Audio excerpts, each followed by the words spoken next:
দেখুন, সুকান্ত ভট্টাচার্য বলেছিলেন বাংলার মাটি দুর্জয় ঘাঁটি, বুঝে নিক দুর্বৃত্ত। আর তার বদলে যদি বাংলার ক্যাম্পাসগুলোই মনোজিৎ মিশ্রের মতো দুর্বৃত্তদের দুর্জয় ঘাঁটি হয়ে দাঁড়ায়, তাহলে সাধারণ পড়ুয়ারা কোথায় যাবে? সেই নিয়েই প্রথম প্রশ্ন।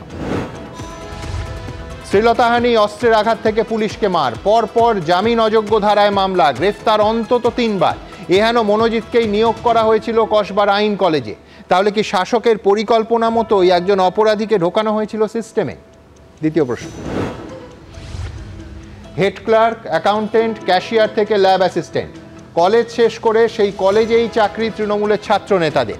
ক্যাম্পাসে দাদাগিরির পাকাপোক্ত গেট পাস দিতেই কি টিএমসিপি নেতাদের এইসব পুনর্বাসন? তৃতীয় প্রশ্ন। কেউ একাই 6টা কলেজের গভর্নিং বডির সভাপতি, কেউ আছেন 4টে কলেজের মাথায়। পরিচালন সমিতিগুলোর শীর্ষে তৃণমূলের সাংসদ, বিধায়ক, মন্ত্রী, কাউন্সিলররা।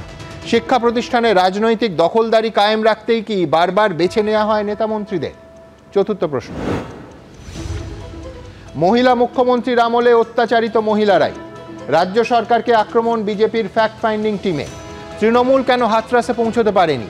পাল্টা প্রশ্ন রাজ্যের শাসক দলে। তাহলে ক্ষমতা এলেই কি একই রূপ সব শাসকের? পঞ্চম প্রশ্ন। কসবা কাণ্ডে জল গড়ালো সুপ্রিম কোর্টে। কোর্টের নজরদারিতে সিবিআই তদন্তের দাবিতে দায়ের হলো মামলা। জনস্বার্থ মামলা হলো কলকাতা হাইকোর্টে। বারবার পুলিশের ওপর আস্থা হারিয়েই কি আদালতের নজরদারি চাইতে হয় শেষ পর্যন্ত? তবে শুরুতেই দেখাবো একের পর এক মারাত্মক অভিযোগ সত্ত্বেও বছরের পর বছর দাপিয়ে বেরিয়েছে গ্রেফতার হওয়ায় ছাত্রনেতা মনোজিৎ মিশ্র।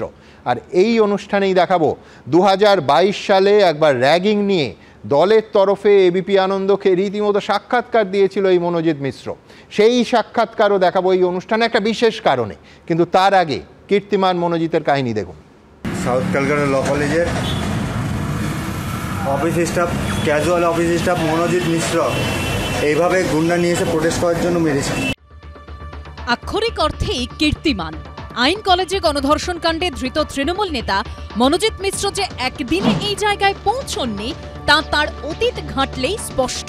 তার বিরুদ্ধে একের পর এক গুরুতর অভিযোগ উঠেছে, অথচ অদৃশ্য প্রভাবের জোরে তার কিছুই হয়নি। ধারালো অস্ত্র দিয়ে আঘাত, শ্লীলতাহানি, সিভিক ভলান্টিয়ারকে চড়, হুমকি, মারধর, কলেজে থ্রেট কালচার চালানো, জামিন অযোগ্য ধারাতেও মামলা হয়েছে। কিন্তু মাথার উপরে প্রভাবশালীর হাত থাকলে কার ঘাড়ে কটা মাথা যে কিছু করে নেবে? 2016-17 সাল থেকেই মনোজিৎ মিশ্র কলেজের ত্রাস ছিল। 1 ডিসেম্বরে 30-40 জন ছেলে নিয়ে এসে, আমরা যে কজন ছিলাম ছেলে মেয়ে আমরা 10 জন মতন ছিলাম, আমাদের প্রত্যেকের উপর মারধর করে। মনোজিৎ মিশ্র যেটা বলবে সেটাই করতে হবে। মেয়েদের হলে মেয়েদের সাথে অসভ্যতামি হবে, আর ছেলেদের মারধর খেতে হবে, নাহলে মিথ্যা অভিযোগে ফাঁসানো হবে। এর আগে এমনও ঘটনা রয়েছে, কোনো কারোর সাথে এই অ্যাটেম্প টু রেপ যে জঘন্য অপরাধটা করেছে না, এরকম ঘটনার আগেও করেছে, তো সেই মেয়েটি তখন দাঁড়িয়ে মুখ খোলেনি। টালিগঞ্জ, কসবা, গড়িয়াহাট থানায় একের পর এক মামলা হলেও বিশেষ প্রশ্রয় মদতে স্বমহিমায় থেকেছেন মনোজিৎ ওরফে ম্যাঙ্গো ভাই। 2019 সালে গড়িয়াহাট থানায় মনোজিতের বিরুদ্ধে মারধর ও শ্লীলতাহানির অভিযোগে জামিন অযোগ্য ধারায় মামলা হয়। 2022 সালের মার্চ মাসে কসবা থানায় মনোজিতের বিরুদ্ধে শ্লীলতাহানির অভিযোগে মামলা হয়। এর পরের বছর ডিসেম্বরেও কসবা থানায় শ্লীলতাহানির অভিযোগে জামিন অযোগ্য ধারায় মামলা হয় তার বিরুদ্ধে। লেকমলের পিছন থেকে কিডন্যাপ করে নিয়ে গিয়ে এত মারা হয়েছিল ওই জায়গাটায় যে ওরা ভেবেছিল কি লাস্টে হয়তো আমি মরেই যাবো, ওখানে রাস্তায় ফেলে চলে গেছিল। পুলিশ প্রচুর রাস্তা দিয়েছিলেন, তারপরে পুলিশের কোনো রিপ্লাই বা কিছু নেই। আমার ধরে আমি কলেজ যাই না, আপনি রেকর্ড চেক করে দেখতে পারেন। আমাদের নয়না চ্যাটার্জি ওর মতোই সবকিছু বলতেন, কথা সব কাজ করতেন। 2018 সালে সাউথ ক্যালকাটা ল কলেজেরই 2 ছাত্রী অভিযোগ জানিয়েছিলেন তৎকালীন পুলিশ কমিশনার, গড়িয়াহাট থানা, তৎকালীন শিক্ষামন্ত্রী পার্থ চট্টোপাধ্যায় ও কলেজের প্রিন্সিপালকে। সেখানে 2 ছাত্রী লেখেন, মনোজিৎ মিশ্র তার দলবলের অত্যাচারে প্রতিটি দিন ভয়ে কাটাতে হচ্ছে, যে কোনো মুহূর্তে কিছু হয়ে যেতে পারে। আমাদের প্রাণনাশের হুমকি দিয়েছে, আমরা যৌন নির্যাতনেরও শিকার হয়েছি ওদের হাতে। 2022 সালে মনোজিতের বিরুদ্ধে অভিযোগ করে কলেজের ভাইস প্রিন্সিপালকে চিঠি দিয়েছিলেন আরেক ছাত্রী। চিঠিতে তিনি লেখেন, সব মেয়েদের পক্ষ থেকে আমি আবেদন জানাচ্ছি মনোজিৎ মিশ্রর কলেজে আসা বা কোনো অনুষ্ঠানে যোগ দেওয়া বন্ধ করা হোক, কারণ মেয়েরা অসুরক্ষিত ও নিরাপত্তার অভাব বোধ করে।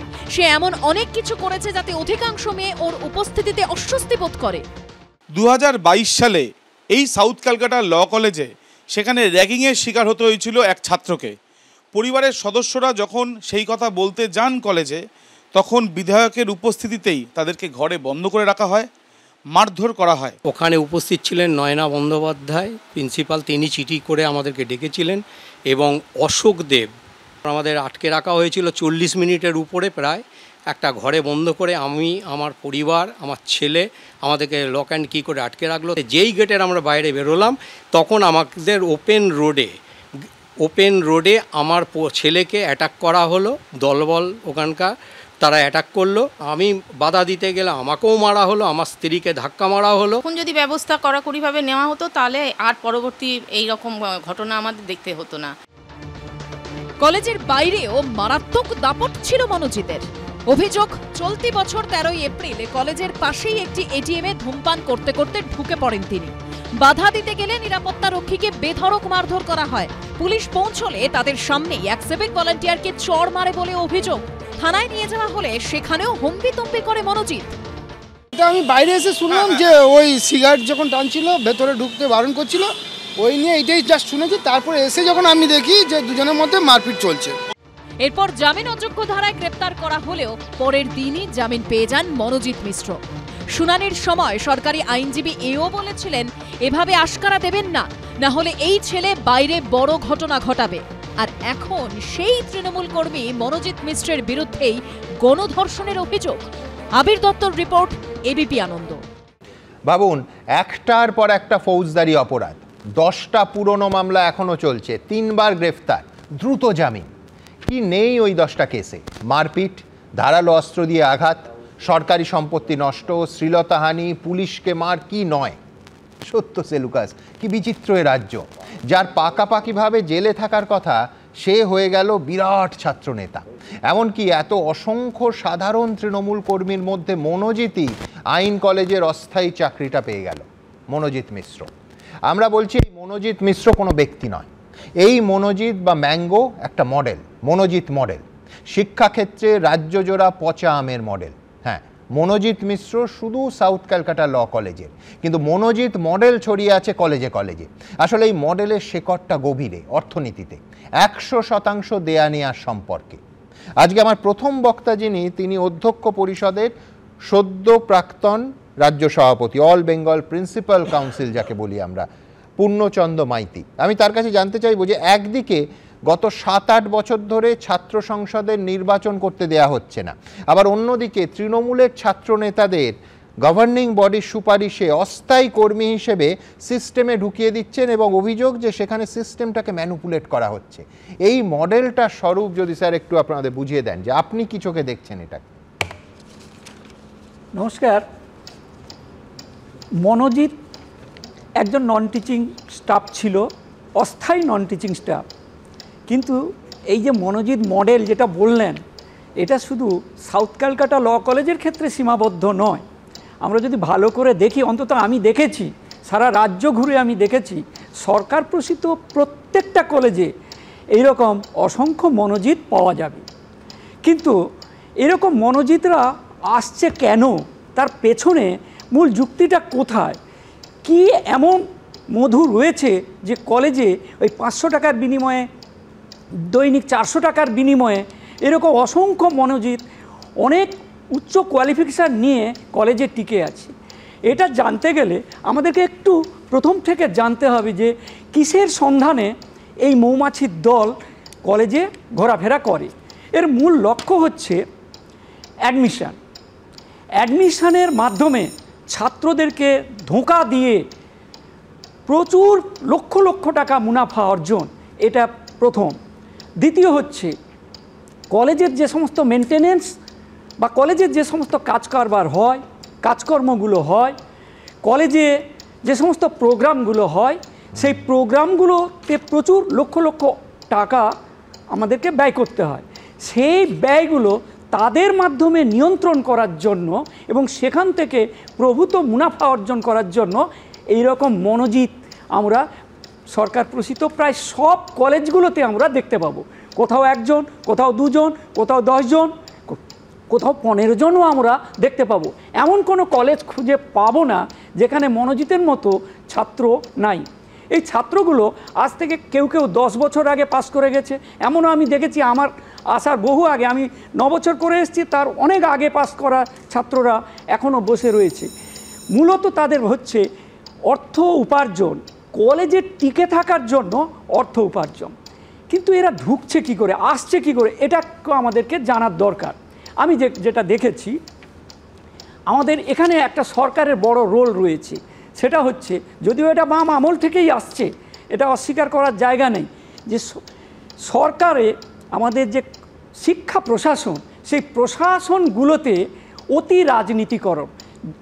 আমাদের 2017 সালে এডুকেশান বিল হয়েছে, সেই এডুকেশান বিল অনুযায়ী এখন কোনো ছাত্র সংসদ বলে কিচ্ছু আমাদের নাই, স্টুডেন্ট কাউন্সিল হবে। সেই কাউন্সিলের নির্বাচন আজ পর্যন্ত হয়নি। 17 সালের আইন 2019 সাল থেকে কার্যকর হয়ে গেছে আইনত, কিন্তু আজ পর্যন্ত তাদের কোনো স্টুডেন্ট কাউন্সিল গঠিত হয়নি। কিন্তু সেই পুরনো ছাত্রদের দাপট আমাদের কমেনি। আর কলেজের যারা প্রশাসন, সেখানে মূলত রাজনীতিবিদরা আসছেন, এমন কোনো সাধারণ শিক্ষাবিদ সেখানে আসতে পারছে না। এদের প্রচ্ছন্ন মদেতে এবং প্রিন্সিপালদের চাপে রেখে টোটাল প্রশাসনটাকে নিজেদের করায়ত্ত করার জন্য এই ছাত্র নেতাদের আস্ফালন, এদের দাপট, এদের দাদাগিরি, এদের বাঁদরামো সব কিছু কিন্তু কলেজে কলেজে চলছে। আমি এইখানে একটা প্রশ্ন থাকবে, আমার মনে হয় যে একজন খুব পণ্ডিত মানুষ, আমি ইচ্ছে করে নামটা বলছি না, কোনো একটি অনুষ্ঠানে সাক্ষাৎকারে সেই অংশটা পরবর্তীকালে দেখাবো বলে, যিনি এই সরকারের অত্যন্ত বড় সমর্থক এবং যার পাণ্ডিত্য নিয়ে কোনো প্রশ্ন উঠবে না, এই ঘণ্টাখানেকের অনুষ্ঠানে বসে আমায় বলেছিলেন, অন ক্যামেরা বলেছিলেন, যে প্রাক্তনী ঢুকে বললেন আমার ফেস্ট আছে, 9 লক্ষ টাকা দিতে হবে। আমি বলছি এই চাপে কি অধ্যক্ষদের বেশিরভাগ কলেজে কাজ করতে হচ্ছে? আপনি তো 9 লক্ষ অনেক কম বলেছেন। আমি বর্ধমান রাজ কলেজের কথা বলছি, ওখানে 17 লক্ষ টাকা তোলা হয়েছে এবং সেই টাকার হিসেব চাওয়ার জন্য প্রিন্সিপালকে সাসপেন্ড করে দেওয়া হয়েছে। মাই গড, মানে হিসেব পাওয়া যাবে না, প্রপারলি চাইতে গেলে। আমি তো এখন সারা রাজ্য ঘুরেছি, অন্তত 2 বছরে সারা রাজ্য আমি ঘুরে বেরিয়েছি। তাতে বর্ধমান রাজ কলেজের এই রিসেন্ট ঘটনা, রিসেন্ট মানে 2024 সালের মার্চের ঘটনা, তাকে হিসেব, গত বছরের হিসেবটা সঠিকভাবে প্লেস করা বলার জন্য তাকে সাসপেন্ড করা হয়েছে। তাহলে এখানে প্রশাসনিক একটা, যারা কলেজ প্রশাসনে রয়েছে তাদের প্রচ্ছন্ন মদতেই হলো এবং প্রশাসন বাধ্য হয়ে তাকে সাসপেন্ড করলো। এমন আরও রঘুনাথপুর কলেজে ঘটেছে একই ঘটনা, রঘুনাথপুর, পুরুলিয়া রঘুনাথপুর সাসপেন্ড হয়েছে। আপনি আরও কাছে চলে আসুন না, আমাদের চারুচন্দ্র কলেজের প্রিন্সিপাল সাসপেন্ড হয়েছে প্রশাসনিক মদতে। আজ পর্যন্ত 2018 সাল থেকে নভেম্বর মাস থেকে সাসপেনশানে রয়েছে। আজ পর্যন্ত চারুচন্দ্র কলেজের আমি বহুত চেষ্টা করে, ওখানকার যিনি এখন প্রেজেন্ট প্রেসিডেন্ট তিনিও অসহায়, পারছেন না। আমাদের রয়েছে দেবাশিস কুমার স্যার রয়েছেন, উনি আমার ভীষণ ঘনিষ্ঠ লোক, আমি ওনাকে বলেছি আমি সব জানি, ওনার কোনো দোষ নেই, কিন্তু পারছি না। তাহলে অসহায় আমাদের একজন এমএলএ নিজেও বলছেন যে আমি অসহায়। অর্থাৎ আপনার বক্তব্য থেকে খুব পরিষ্কার, ধন্যবাদ আপনাকে, যে মধু ভাণ্ডটা আসলে কোথায়। ওই যে বলছিলাম না, যে অর্থনীতিতে এই দেয়া নেয়া সম্পর্কে আসলে এই সমস্যার শেকড়টা কোথাও রয়েছে। যে দেখুন, আমি একটু আগেই বললাম আপনাদের যে তৃণমূলের বিরাট ছাত্রনেতাদের অস্থায়ী কর্মী করে কলেজের সিস্টেমের মধ্যে ঢুকিয়ে দেয়া হচ্ছে। ঢোকাচ্ছে কারা? সুপারিশ করে দিচ্ছে কলেজের গভর্নিং বডি। সেই গভর্নিং বডির মাথায় কারা কারা? দেখা যাচ্ছে এই সাউথ ক্যালকাটা ল কলেজ সহ 6টা কলেজের গভর্নিং বডির মাথায় রয়েছেন তৃণমূল বিধায়ক অশোক দেব। ভুল শোনেননি, 6টা কলেজ। আর এক বিধায়ক বিবেক গুপ্তা, তিনি আছেন একটা দুটো নয়, 5টা কলেজের মাথায়। রাজ্যের মন্ত্রী শশী পাঁজা রয়েছেন 3টে কলেজের মাথায়। সাংসদ সুদীপ বন্দ্যোপাধ্যায় এবং সাংসদ সৌগত রায় দুজনেই আছে 2টো কলেজের মাথায়। এমনকি কাউন্সিলর কাজরি বন্দ্যোপাধ্যায় 2টো কলেজের মাথায় আছেন। মন্ত্রী চন্দ্রিমা ভট্টাচার্য আছেন 2টো কলেজের মাথায়। এ তো মাত্র কয়েকটা উদাহরণ। এই ছবি কিন্তু সর্বত্র, জেলায় জেলায়। দেখুন, আমার মনে আছে বাম আমলে আমরা আদর্শগতভাবে বিশ্বাস করি যে গভর্নিং বডির মাথায় বিশিষ্ট মানুষ, বিশেষ করে শিক্ষাবিদরা থাকবে। এ নিয়ে একের পর এক অনুষ্ঠান করেছি, সমস্ত আর্কাইভে জলজল করছে। এবং তৃণমূল কংগ্রেস অফিসিয়ালি সেই সব অনুষ্ঠানে এসে আমাদের সঙ্গে সম্পূর্ণ একমত হয়েছিল 2011 পূর্ববর্তী সময়। কোন দাবিতে একমত হয়েছিল? যে স্কুল, কলেজ, বিশ্ববিদ্যালয়ের মাথায় রাজনীতিবিদরা নন, বসবেন শিক্ষাবিদ বা বিশিষ্ট কৃতি মানুষেরা, যার এক্সপার্টাইজ আছে। আমি দ্রুত একবার আমার পরের প্রতিবেদনে দেখাবো যে রাজনৈতিক নেতারা সব সময়, সর্বদা, অন্তত এই রাজ্যের বেশিরভাগ কলেজের মাথায় বসবেন কেন। দেখুন। সাউথ ক্যালকাটা ল কলেজে আইনের ছাত্রীকে গণধর্ষণের অভিযোগে ধৃত মূল অভিযুক্ত তৃণমূল কর্মী মনোজিৎ মিশ্রের দাপট ছিল প্রশ্নাতীত। ইতিমধ্যে একাধিক দাপটে রাজনৈতিক নেতা, মন্ত্রী, বিধায়কের সঙ্গে তার ছবি সামনে এসেছে। আর এই মনোজিৎ মিশ্রকে কলেজে অস্থায়ী কর্মী হিসেবে নিয়োগ করেছিল জিবি, অর্থাৎ কলেজের গভর্নিং বডি, যার মাথায় রয়েছেন বজবজের তৃণমূল বিধায়ক অশোক দেব।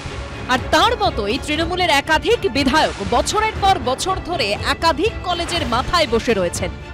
রাজ্য জুড়ে কলেজগুলিতে গভর্নিং বডি সভাপতি পদে স্রেফ রাজনৈতিক নেতৃত্বের দাপট। এমনকি কলকাতা, এমনকি গোটা রাজ্যে এমন নজিরে রয়েছে যেখানে একজন রাজনৈতিক নেতা 6টি কলেজের গভর্নিং বডির সভাপতি, 4টি, 3টি, 2টি, এমন তো আছেই। কোন কলেজের পরিচালন সমিতির মাথায় রয়েছেন তৃণমূলের মন্ত্রী, বিধায়ক, কাউন্সিলররা, কোথাও আবার তৃণমূল সাংসদরা। যেমন সাউথ ক্যালকাটা ল কলেজ ছাড়াও বজবজের তৃণমূল বিধায়ক অশোক দেব সব মিলিয়ে 6টি কলেজের পরিচালন সমিতির সভাপতি। যদিও এর মধ্যে আপত্তির কিছু দেখছেন না তৃণমূল বিধায়ক। আমার পক্ষে কোনো অসুবিধা হচ্ছে না, তাহলে তো কোনো দলই করে যাবে না। গভর্নিং বডি মাথায় থাকলে, আমরা থাকলে পলিটিক্যাল আসবে কেন? 2017-র পর থেকে প্রতিটা কলেজে নির্বাচন বন্ধ, কিন্তু ছাত্র সংসদ অফিস খোলা হয় এবং নির্দিষ্ট শাসক দলের ছাত্র সংগঠন তাদেরই দৌরাত্ম্য থাকে। জোড়াসাঁকোর তৃণমূল বিধায়ক বিবেক গুপ্ত একাই 5টি কলেজের পরিচালন সমিতির মাথায় রয়েছেন। বিদ্যুৎ মন্ত্রী অরূপ বিশ্বাস 2টি কলেজের পরিচালন সমিতির সভাপতি, নিউ আলিপুর কলেজ ও যোগেশ চন্দ্র চৌধুরী কলেজ। অন্যদিকে খিদিরপুর কলেজের পরিচালন সমিতির সভাপতি পদে রয়েছেন পুরমন্ত্রী ও কলকাতা মেয়র ফিরহাদ হাকিম।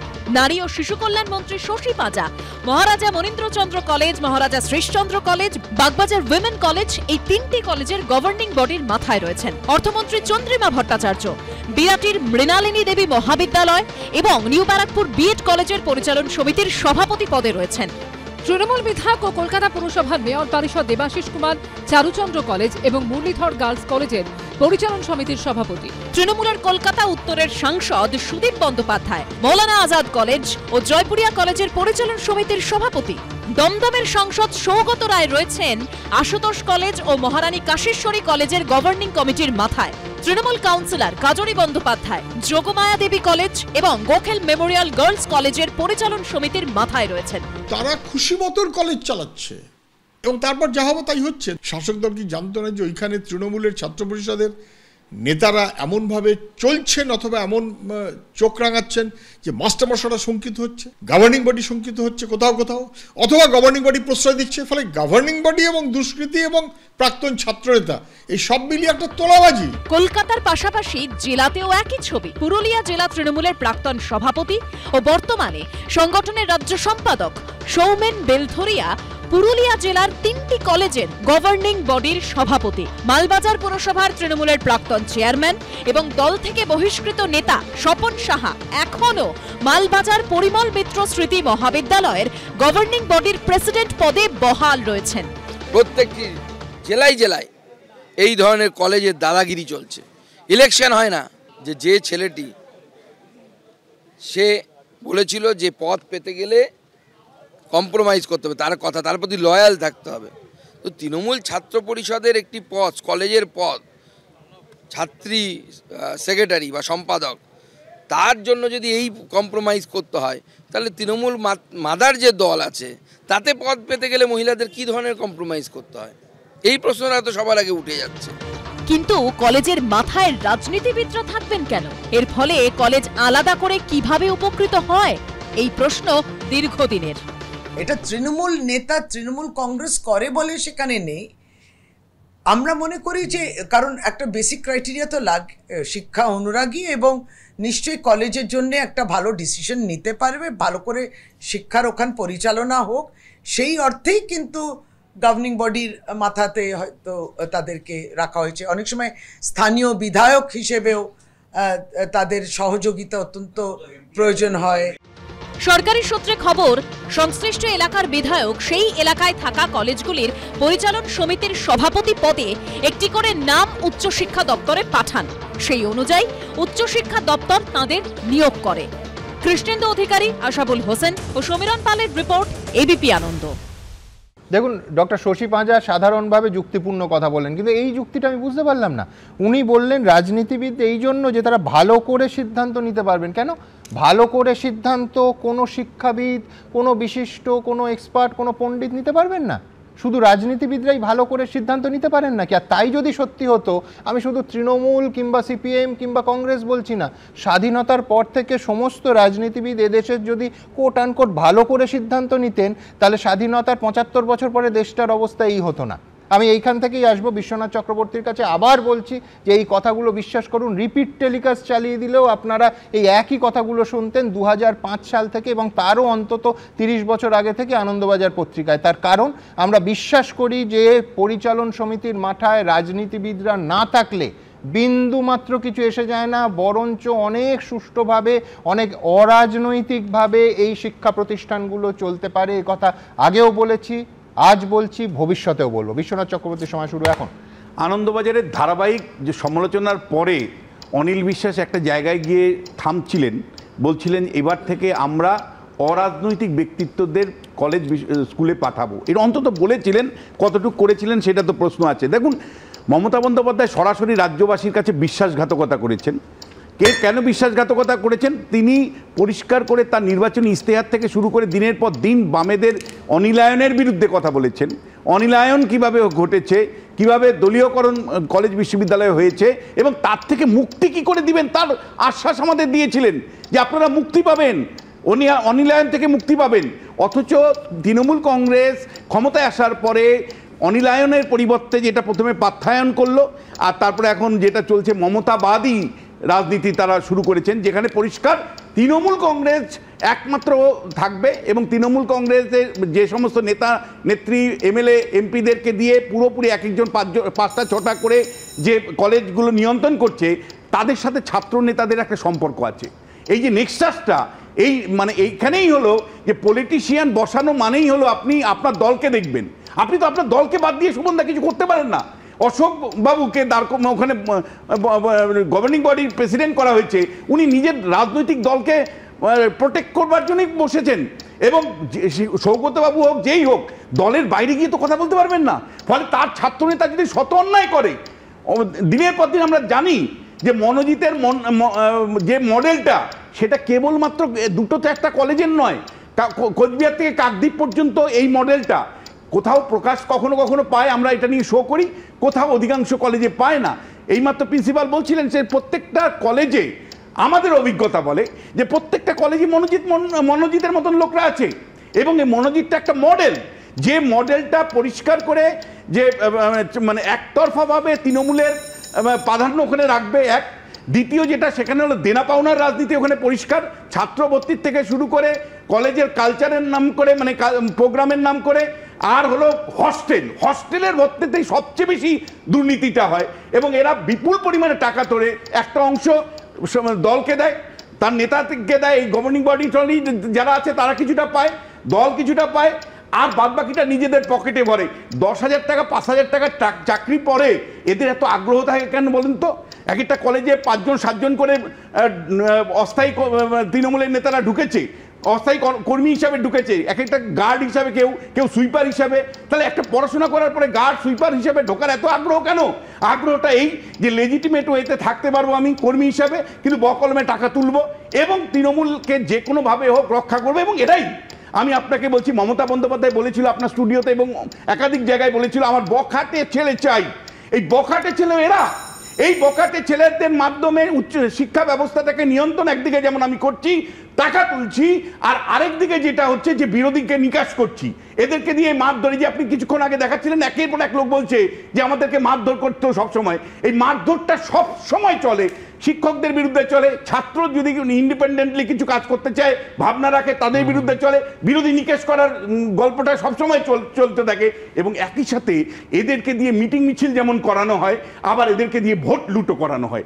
আপনাকে আমি দায়িত্ব নিয়ে বলছি যে আপনি যদি ইয়েতে বিধাননগর নির্বাচনের দিকে তাকান, আনন্দবাজার রিপোর্ট বেরিয়েছিল যে কিভাবে মানে অটোরিকশার ইউনিয়নের লোক থেকে শুরু করে বিভিন্ন কলেজ থেকে ছাত্ররা গিয়ে মানে ভোট লুট করেছে।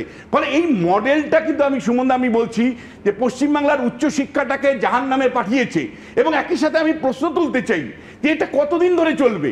2017 সালে আপনি একটা আইন তৈরি করলেন, যে আইনটা ড্রেকোনিয়ান অ্যাক্ট, যে আইনটা কলকাতা হাইকোর্টে চ্যালেঞ্জ করা হয়েছে, তারপরেও আপনি উচ্চশিক্ষার অটোনমিটাকে পুরোপুরি হরণ করে এখন পর্যন্ত 4 বার চিঠি দিচ্ছেন যে হিউম্যান রিসোর্স যে ম্যানেজমেন্ট সিস্টেম, তার মাধ্যমে সমস্ত কলেজ বিশ্ববিদ্যালয়কে আনতে হবে। আমি আর দুটো জায়গা আপনাকে বলতে চাই সুমনদা। একটা হলো দেখুন, স্বাস্থ্য নিয়ে যখন হচ্ছিল না অভয়াকাণ্ডের বিষয়ে, আপনি স্বাস্থ্য দপ্তরের মানে স্বাস্থ্যের আধিকারিক কারা নিয়োগ করতো? তৃণমূলের কাছের লোক, অর্থাৎ তৃণমূল কংগ্রেসকে সেবা দিবে, তৃণমূল কংগ্রেসের দ্বারা প্রভাবিত হবে, তারাই বিভিন্ন কলেজগুলোতে নিয়োগ হচ্ছিল। শত চেষ্টা করেও কিন্তু আপনি লক্ষ্য করেছিলেন যে কিভাবে আরজি করের অধ্যক্ষকে আরেক জায়গায় রাখা হয়েছিল। ফলে এরাও কিন্তু মানে ডেসপারেট, মানে শাসক দল যদি ডেসপারেট হয়ে উচ্চশিক্ষা মানে প্রত্যেকটা স্তরে যদি নিয়ন্ত্রণ করতে চায়, তাহলে দিনের শেষে আপনারা থাকবেন বটে শাসন ক্ষমতায়, উচ্চশিক্ষাটা উঠে যাবে। আমি অরূপ চক্রবর্তীর কাছে সরাসরি যাব, কিন্তু তার আগে বিশ্বনাথ চক্রবর্তী বলছেন যে কলেজের পরিচালন সমিতি এবং যে ভাষাটা ব্যবহার করলেন ছাত্র নেতাদের সঙ্গে সম্পর্ক, সেই সম্পর্কের ফলশ্রুতি কি হচ্ছে? ফলশ্রুতি হচ্ছে যে অস্থায়ী চাকরিগুলো সমস্ত কলেজের পরিচালন সমিতির সুপারিশে ছাত্র নেতারা পাচ্ছে, ঠিক যেমন হয়েছিল এই ম্যাঙ্গোর ক্ষেত্রে। আগের প্রতিবেদনে আপনাদের দেখিয়েছিলাম আগের দিন যে ম্যাঙ্গো জেঠু বলতেন বিধায়ক অশোক দেবকে। আমি বলছি সেই জেঠুর সুপারিশে ম্যাঙ্গো এইখানে একেবারে কত, ভাবুন এই সাউথ ক্যালকাটা ল কলেজে কত টিএমসিপি করা সাধারণ ছাত্রছাত্রী, মেধাবী ছাত্রছাত্রী ছিল, কিন্তু যারা চাকরি পেল তাদের মধ্যে অগ্রণী এই ম্যাঙ্গো বা মনোজিৎ মিশ্র। এইখানে আমাদের আপত্তি, এবং আরও বিশেষ করে আপত্তি যে শুধুমাত্র সাউথ ক্যালকাটা ল কলেজে নয়, সমস্ত শিক্ষা প্রতিষ্ঠানে অভিযোগ যে কার্যত এই মডেলে কাজ চলছে, এবং বহু শিক্ষা প্রতিষ্ঠানে এই রাজনীতিবিদ নিয়ন্ত্রিত গভর্নিং বডির সুপারিশে সরাসরি অস্থায়ী পদে রিক্রুটমেন্ট হচ্ছে ইনসাইডার, এবং যাদের ব্যাকগ্রাউন্ড বুঝতেই পাচ্ছেন এই 10টা, কারুর 10টা, কারুর হয়তো কম হতে পারে, কিন্তু মনোজিৎ মিশ্রের মতো ছেলে তাকে অস্থায়ী পদে ঢোকানো হচ্ছে, যার বিরুদ্ধে এই মামলা বাদ দিন, এর আগে গুরুত্বপূর্ণ 10টা মামলা রয়েছে, যার মধ্যে শ্লীলতাহানি থেকে শুরু করে পুলিশকে আঘাত, এমনকি ধারালো অস্ত্র দিয়ে আঘাতের মতো মামলা অবধি রয়েছে। সে অস্থায়ী চাকরি পাচ্ছে শিক্ষা প্রতিষ্ঠানে। বাবু, ছাত্রাবস্থা ঘুচেছে বেশ কয়েক বছর আগে। আলিপুর আদালতে প্র্যাকটিস অবধি করেন, তাও গণধর্ষণে মূল অভিযুক্ত তৃণমূল ছাত্র পরিষদের প্রাক্তন নেতা এবং তৃণমূল কর্মী মনোজিৎ মিশ্র কসবার আইন কলেজের অস্থায়ী কর্মীর পদ আঁকড়ে বসেছিলেন। তৃণমূল কর্মী মনোজিতের নিয়োগে ছাড়পত্র দিয়েছিল যে পরিচালন সমিতি, তার মাথায় রয়েছেন তৃণমূল বিধায়ক অশোক দেব। মনোজিতের কুকীর্তি সামনে আসার পরই ফের কলেজে কলেজে রাজনৈতিক মদতে নিয়োগের বিষয়টি সামনে আসতে শুরু করেছে। সাউথ ক্যালকাটা ল কলেজে ধৃত মনোজিৎ মিশ্র সেখানকার ছাত্রনেতা থেকে গভর্নিং বডি সুপারিশে সেখানকার স্টাফ হয়েছে। এ ট্রেন্ড শুধু সেই কলেজের নয়, গোটা কলকাতায় এ নজির ছড়িয়ে আছে। তৃণমূল জমানায় যারা ছাত্রনেতা, পরে সেই কলেজেরই স্টাফ হয়েছে, এ নজির কলকাতাতেই। সূত্রের খবর, আশুতোষ কলেজে ছাত্র সংসদের একদা দোর্দণ্ড প্রতাপ এক তৃণমূল ছাত্র পরিষদ নেতা হেড ক্লার্কের চাকরি পেয়েছেন। এই কলেজে টিএমসিপি পরিচালিত ছাত্র সংসদের প্রাক্তন সাধারণ সম্পাদক কলেজের হিসেব রক্ষকের চাকরি পেয়েছেন। ওরা অনেক আগে জয়েন করেছে, আমি সেই সময় চেয়ারে ছিলাম না, আমি 23 মে মাসে জয়েন করেছি 23 সালে। সূত্রের খবর, সুরেন্দ্রনাথ কলেজে এমন 4 জনকে নিয়োগ করা হয়েছে, যাদের মধ্যে কেউ ছিলেন তৃণমূলের ছাত্রনেতা, কেউ ছিলেন ছাত্র সংসদের সাধারণ সম্পাদক। আমার কলেজে 3-4 জন আছে, একজন জিএস ছিলেন, বাকিরা ছাত্র নেতা ছিলেন। সুবিধে দুটোই হয়। অসুবিধেটা কিছু না, তাদের দাবি টাবিগুলো বেশি থাকে, কারণ কলেজের ছাত্র, তাদের অধিকারটা একটু বেশি। সুবিধাটা হচ্ছে যে তাদের থ্রু দিয়ে আমার কলেজটাকে কন্ট্রোল করতে অনেকটা সুবিধা হয়। এখানেই শেষ নয়। সূত্রের খবর, যোগেশচন্দ্র চৌধুরী কলেজে তৃণমূল পরিচালিত ছাত্র সংসদের প্রাক্তন সাধারণ সম্পাদক এখন সেখানকার নন টিচিং স্টাফ। গুরুদাস কলেজে তৃণমূল পরিচালিত ছাত্র সংসদের একদা নেতা এখন শিক্ষাকর্মী।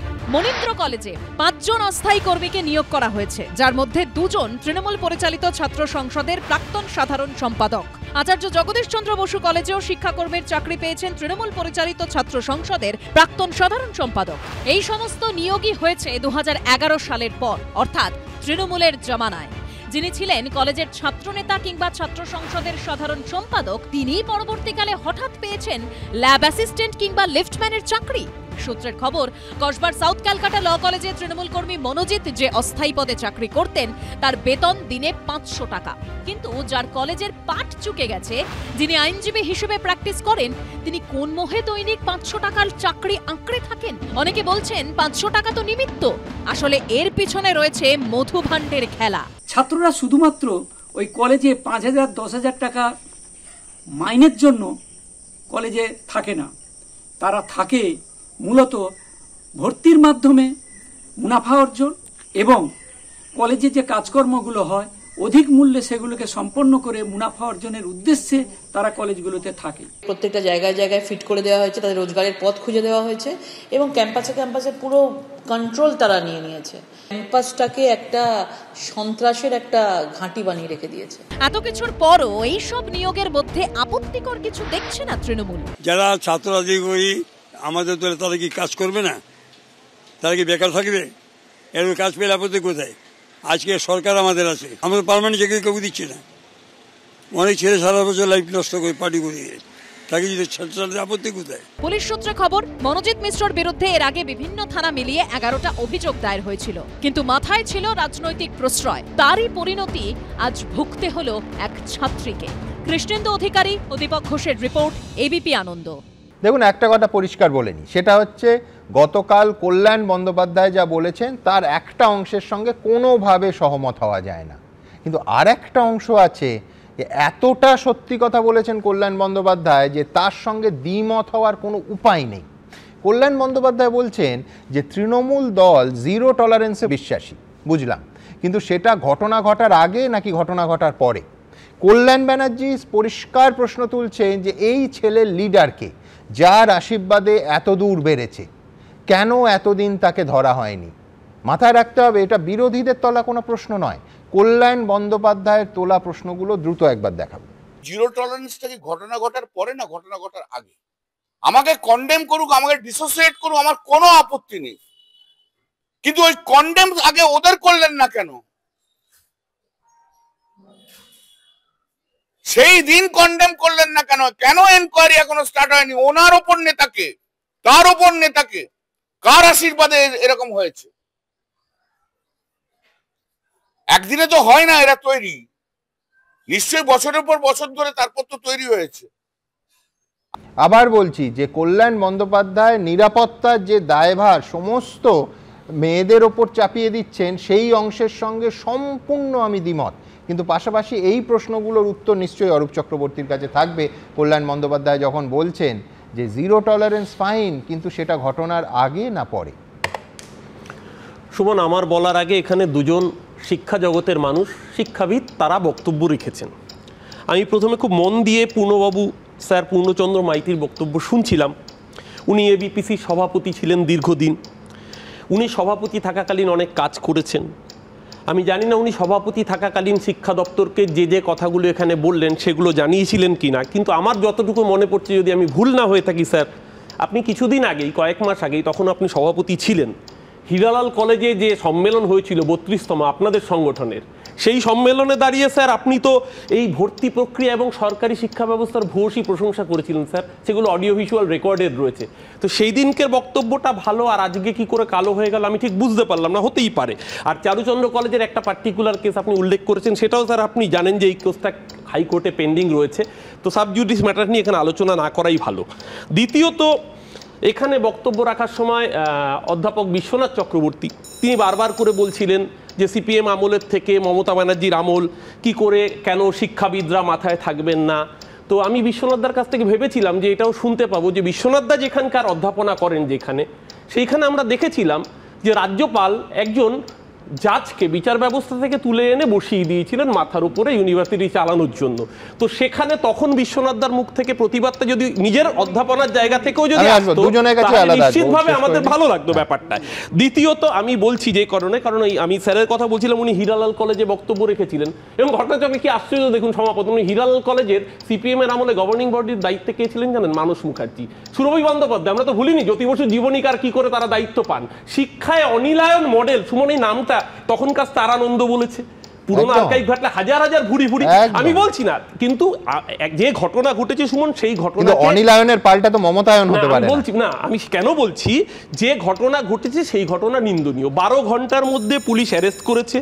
শুধু তাই না, এমনকি বিজেপির বিধায়ক, আমার পরে সম্ভবত বিজেপির প্রতিনিধি বলবেন, বিজেপির বিধায়ক অগ্নিমিত্রা পাল বলছেন যে আমাদের সিবিআই এখানে লাগবে না, কলকাতা পুলিশ তদন্ত করুক, আস্থা আছে। নির্যাতিতার পরিবার বলেছে কলকাতা পুলিশ যে কাজ করেছে আমরা ভরসা রাখছি, অপরাধীরা দৃষ্টান্তমূলক শাস্তি পাবে। সমস্যাটা অন্যখানে। আজকে বিজেপি ওই কসবায় মিছিল করছিল, ওই মিছিল ওখানে উল্টো দিকে একটি অন্য সংগঠন তারাও প্রতিবাদ করছিলেন এই ঘটনার প্রেক্ষিতে। কয়েকটি মেয়ে, তারা এটা মনে থাকবে আমরা সবাই কেউ সেই ঘটনার পক্ষে ছিল, কেউ বিপক্ষে ছিল, কিন্তু 14ই আগস্টের রাত দখল, বাংলার অসংখ্য মায়েরা তারা রাস্তায় নেমেছিলেন বিচার চেয়ে। সেই রাত দখলের বিচারে চাওয়া একটি মেয়ে, তাকে প্রকাশ্যে শ্লীলতাহানি করা হলো, তার জামা কাপড় ছিঁড়ে ফেলে বিজেপির নেতাকর্মীরা তারা কুৎসিত গালিগালাজ করছে। সেই মেয়েটির ভিডিও আজকে ভাইরাল সমাজ মাধ্যমে। যারা ধর্ষণের মতো একটা ঘৃণ্য ঘটনার জন্য বিচার চাইতে গিয়ে আরেকটা মেয়ের সাথে এই ধরনের আচরণ করছে, তারা মানুষকে কি বিচার দেবে? আজকে বিজেপির প্রতিনিধিদের এই প্রশ্নগুলোর উত্তর দিতে হবে না। হ্যাঁ, অন্যায় হয়েছে, আজকে এই রাজ্যে প্রতিনিধি দল এসছে। কারা এসছে সেই প্রতিনিধি দলে? বিপ্লব দেব ত্রিপুরার সেই কলুষিত মুখ্যমন্ত্রী যার আমলে বিরোধীরা সব বাড়ি ছাড়া, পঞ্চায়েত তুলে নেওয়া হয়েছে, এবং শুধু তাই না, অভিষেক ব্যানার্জির কনভয় ছেড়ে দিন, ভাঙচুর করা হয়েছে। তৃণমূল কংগ্রেসের মহিলা সাংসদ নেত্রী, তাকে শ্লীলতাহানি করা হয়েছিল সুস্মিতা দেবকে বিপ্লব দেবের সময়। সতপাল সিং হাতরাসের সময় প্রাক্তন কেন্দ্রীয় মন্ত্রী কি বলেছিলেন? যে সরকার বা পুলিশ কেউ ধর্ষণকে আটকাতে পারে না। এটা হচ্ছে বিজেপির নেতা মীনাক্ষী লেখি। আপনার মনে থাকবে সুমন, আপনার চ্যানেলেই বারবার বলা হয়েছে তুম আমি চুপ রাহো বরনা ইডি আ জায়েগা। কেন্দ্রীয় মন্ত্রী বলছে পার্লামেন্টে দাঁড়িয়ে সাংসদ বক্তৃতা দিলে তার বাড়িতে ইডি রেড হবে। আর আরো ভালো হচ্ছে মনন মিশ্র, একজন বিচারপতির বিরুদ্ধে যখন এই ধরনের ঘটনার অভিযোগ উঠেছিল, নির্যাতনের অভিযোগ, তখন নির্যাতিত মহিলাদের কথা সবসময় গুরুত্ব দেওয়ার প্রয়োজন নেই। এই যাদের মানসিকতা, তারা এসছে ফ্যাক্ট ফাইন্ডিং টিমে। ওই ফ্যাক্ট ফাইন্ডিং টিম কবে এর উত্তর সজল দেবে, বাকি উত্তর দুজন মাস্টারমশাই দেবে। আমার শুধু অরূপের কাছে একটা প্রশ্ন। অরূপ, তুমি কোনো পরিচালন সমিতির মাথায় আছো? মানে তার কারণটা কৌতূহলে করলাম, তার কারণটা আমি প্রশ্নটা ছিল পরিচালন সমিতি দিয়ে, তুমি তোমার মতটা বললে না। একটা জিনিস ছোট্ট একটা ওয়ান লাইনে বলে দিই, স্টুডেন্ট ইলেকশন নিয়ে অনেক কথা বললেন, স্টুডেন্ট ইলেকশন হলে ধর্ষণ হয় না। এই আমি তো আগে একবারও সেই কথা তখন বলেনি, একবারও সেই কথা কেউ বলেনি, একবারও সেই কথা কেউ বলেনি। আমি তিনজনের কাছেই যাব, কিন্তু আমার পরিষ্কার কথা হচ্ছে যে স্টুডেন্ট ইলেকশন, ছাত্র নির্বাচন ধর্ষণের বিকল্প টোটকা নয়। সে তো সাধারণ নির্বাচন হলে বছর 5 বছর একটা নির্বাচিত সরকার এলে কি অপরাধ কমে? আমাদের অভিজ্ঞতা তো সে কথা বলে না। কিন্তু একটা গণতান্ত্রিক দেশে নিয়মিত কেন ছাত্র নির্বাচন হবে না? সবথেকে বড় কথা, ছাত্র নির্বাচনের বদলে আবার সেই মডেলের কথায় যেতে হবে, যেভাবে মনোজিৎ মডেল চেপে জাঁকিয়ে বসছে। তার কারণ গণতান্ত্রিক কোনো আদান প্রদানের জায়গা থাকছে না। যেটা থাকছে সেটা হচ্ছে বহিরাগতদের দখলে। এবং তারপর স্যার যেটা বললেন, একাধিক অধ্যক্ষর সঙ্গে প্রকাশ্যে অন ক্যামেরা অফ ক্যামেরা কথা বলে দেখবেন, প্রত্যেকে বলছেন লক্ষ লক্ষ টাকা নিয়ে জুলুমবাজি, অডিট বা হিসেব চাইলে অত্যাচারের মাত্রা বেড়ে যায়। এই অরাজকতা কিভাবে শিক্ষা ব্যবস্থায় দিনের পর দিন চলতে পারে? কিন্তু আমি উত্তরের জন্য আমি মানে সত্যি অরূপের স্থিতি যে এতটাই দুর্বল আমি ভাবতে পারিনি, কারণ ওকে আমি স্ট্রং ম্যান মনে করি। আপনার স্টুডিও শুধু বাদই দেন, আমার নিজের সোশ্যাল মিডিয়াতে চ্যালেঞ্জ করেছে, অরূপকে বলছি যে বিশ্বনাথ চক্রবর্তী ফেসবুকে